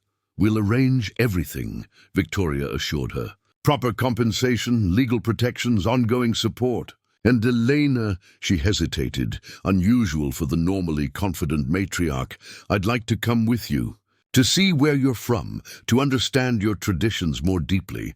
If you'd allow it." Elena studied Victoria for a long moment, then smiled. "Yes, I think that would be good.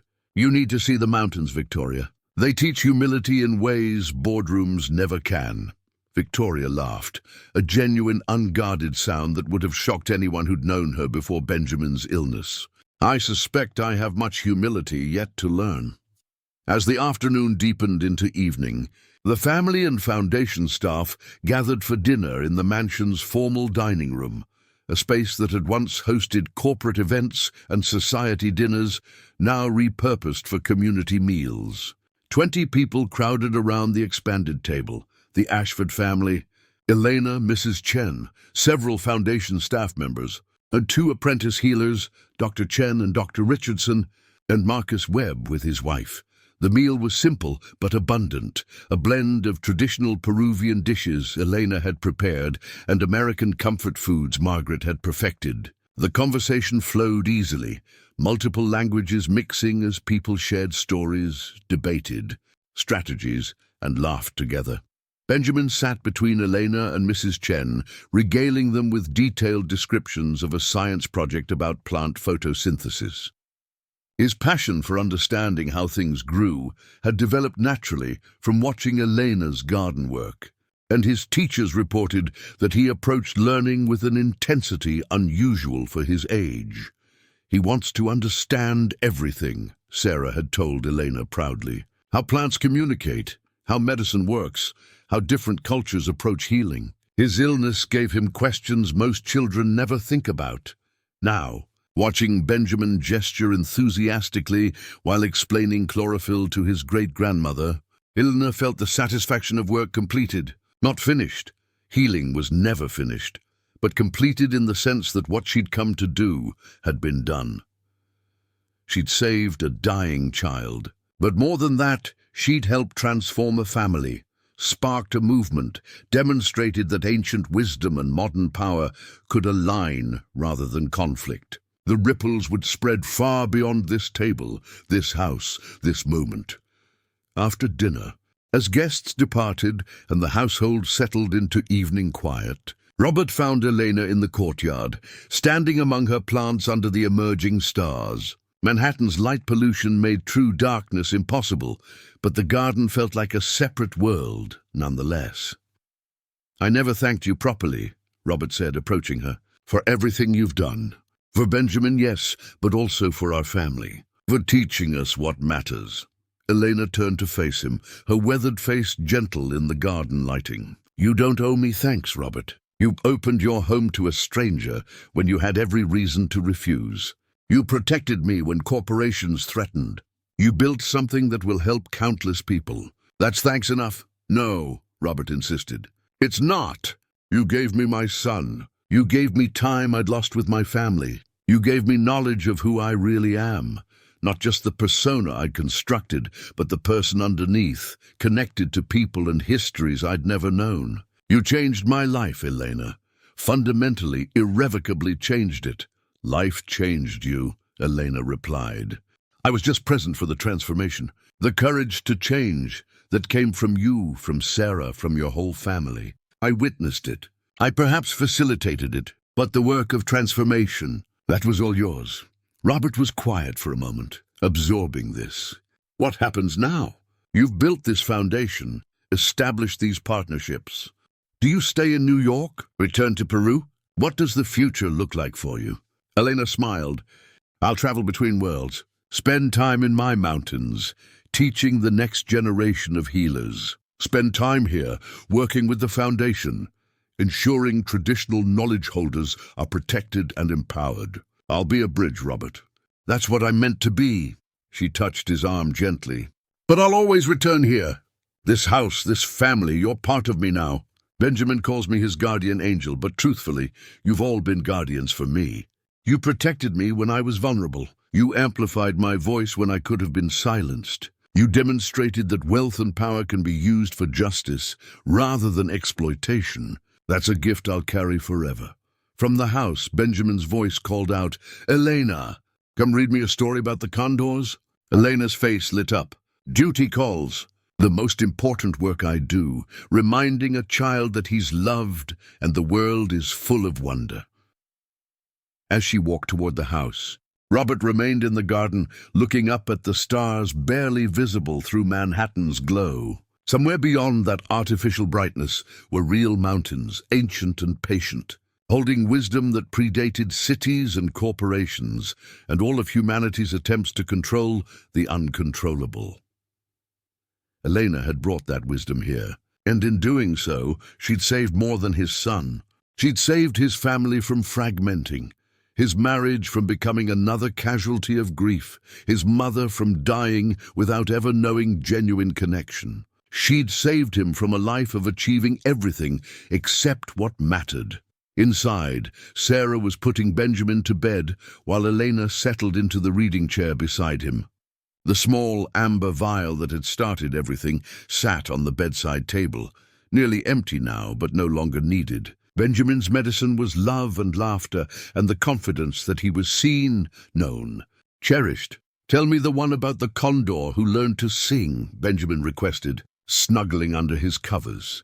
Elena began the story in her melodic voice, weaving a tale about a condor born without a voice, who learned to communicate through the wind itself, carrying messages across mountains, connecting separated communities, proving that silence could hold as much meaning as sound. Sarah listened from the doorway, recognizing the metaphor.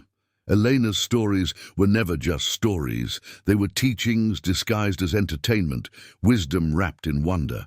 Benjamin would grow up with these stories in his bones, these lessons shaping how he understood the world. Victoria appeared beside Sarah, and the two women stood together watching the scene. The small boy and the humble healer, connected by bonds that transcended biology and circumstance. We almost lost this, Victoria whispered. All of it. If we'd refused Elena entry, if we'd let fear override desperate hope, Benjamin would be gone, and we'd never know what transformation was possible. But we didn't refuse, Sarah replied quietly. When the impossible knocked on our door, we let it in. That took courage, or desperation, Victoria countered. I'm not sure we get credit for courage when we had no other choice.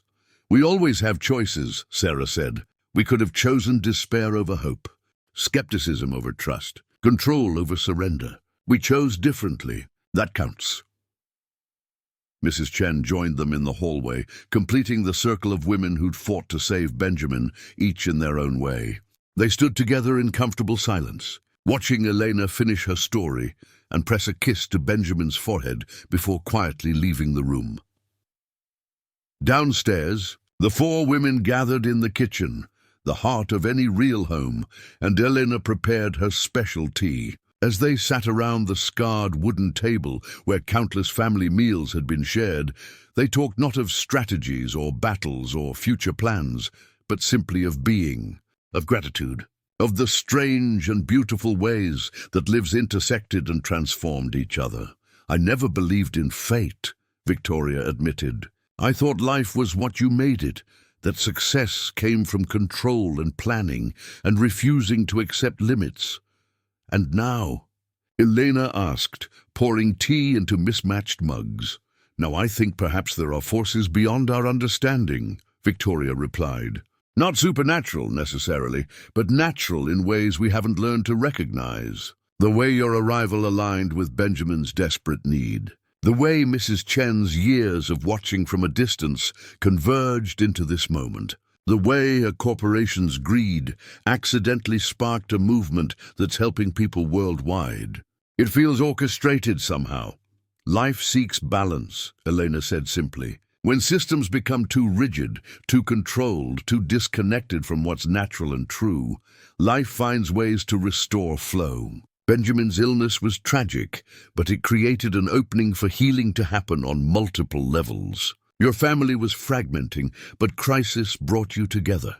Traditional knowledge was being erased, but this battle is preserving it. Bad things happened, but good things emerged from the cracks." Sarah sipped her tea, feeling its warmth spread through her. "I used to think healing meant fixing what was broken, returning to how things were before.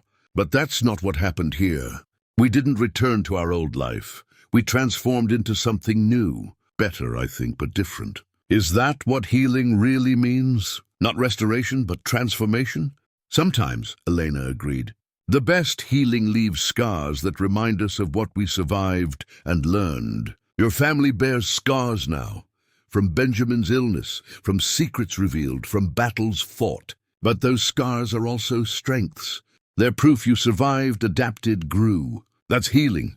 The kitchen clock chimed 11. The hour was late, the day long, but none of them moved to leave. This moment, four women from impossibly different worlds gathered in shared intimacy, felt too precious to end. Finally, Mrs. Chen spoke, her voice carrying the weight of years lived in the margins. "I spent 40 years watching from a distance, unable to claim my place in this family. When I sent Eleanor, I never imagined it would lead to this, to truth spoken, to connections restored, to a movement that helps people like me who exist between worlds. Thank you, Elena, for having the courage to come, for saving not just Benjamin, but all of us." "You saved yourselves," Elena replied.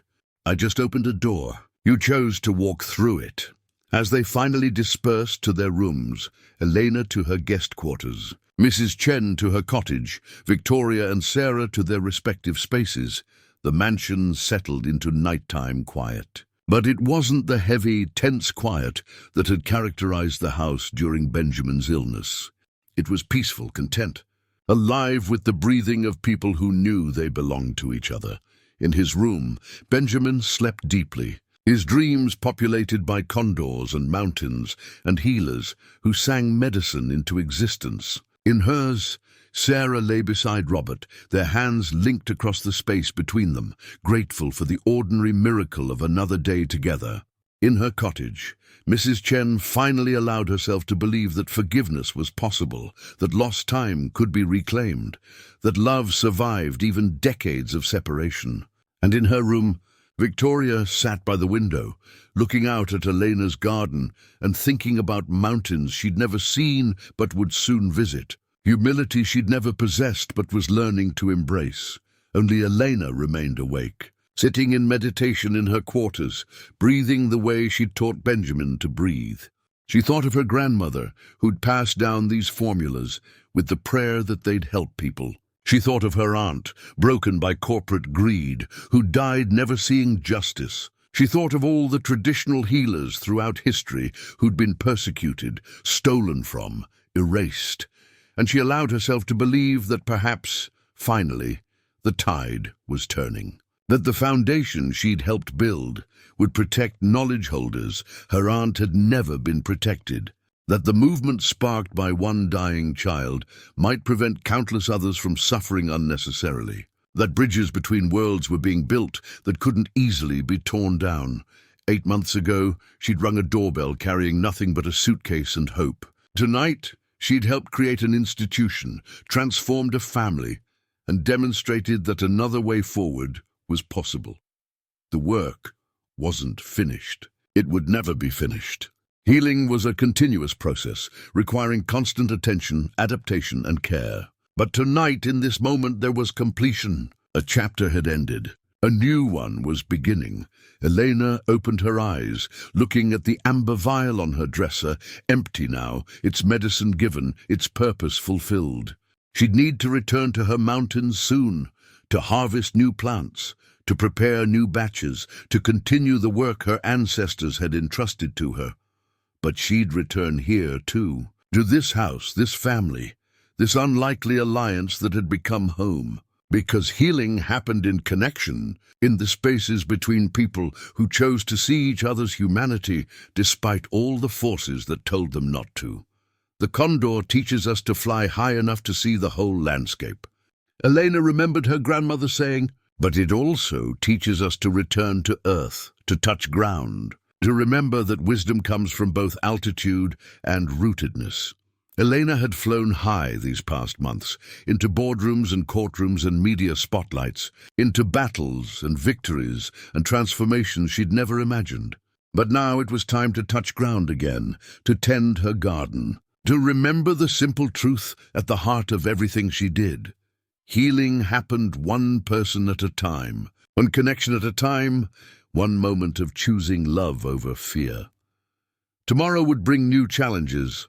Helix might regroup, other corporations might threaten. The work of protecting traditional knowledge would require constant vigilance. But tonight Benjamin slept peacefully in a house full of people who loved him, his body healthy, his future open with possibility. And that, Elena knew, was enough. More than enough. It was everything. As Manhattan's lights glittered beyond her window, that vast, ambitious city that had seemed so foreign when she arrived, Elena finally allowed herself to sleep. The mountains called to her heart, but this city held her soul now too. She belonged to both worlds, bridge between ancient wisdom and modern power, proof that impossible things could happen when people had the courage to try. The bell had been rung. The door had been opened, and what had entered changed everything. Leave your like, subscribe to the channel, turn on the notification bell. And if you watched this far, comment, "I watched all the way through," and leave your opinion about this story. Oh, and don't forget to watch the next video that appears on the end screen for you. It's very exciting.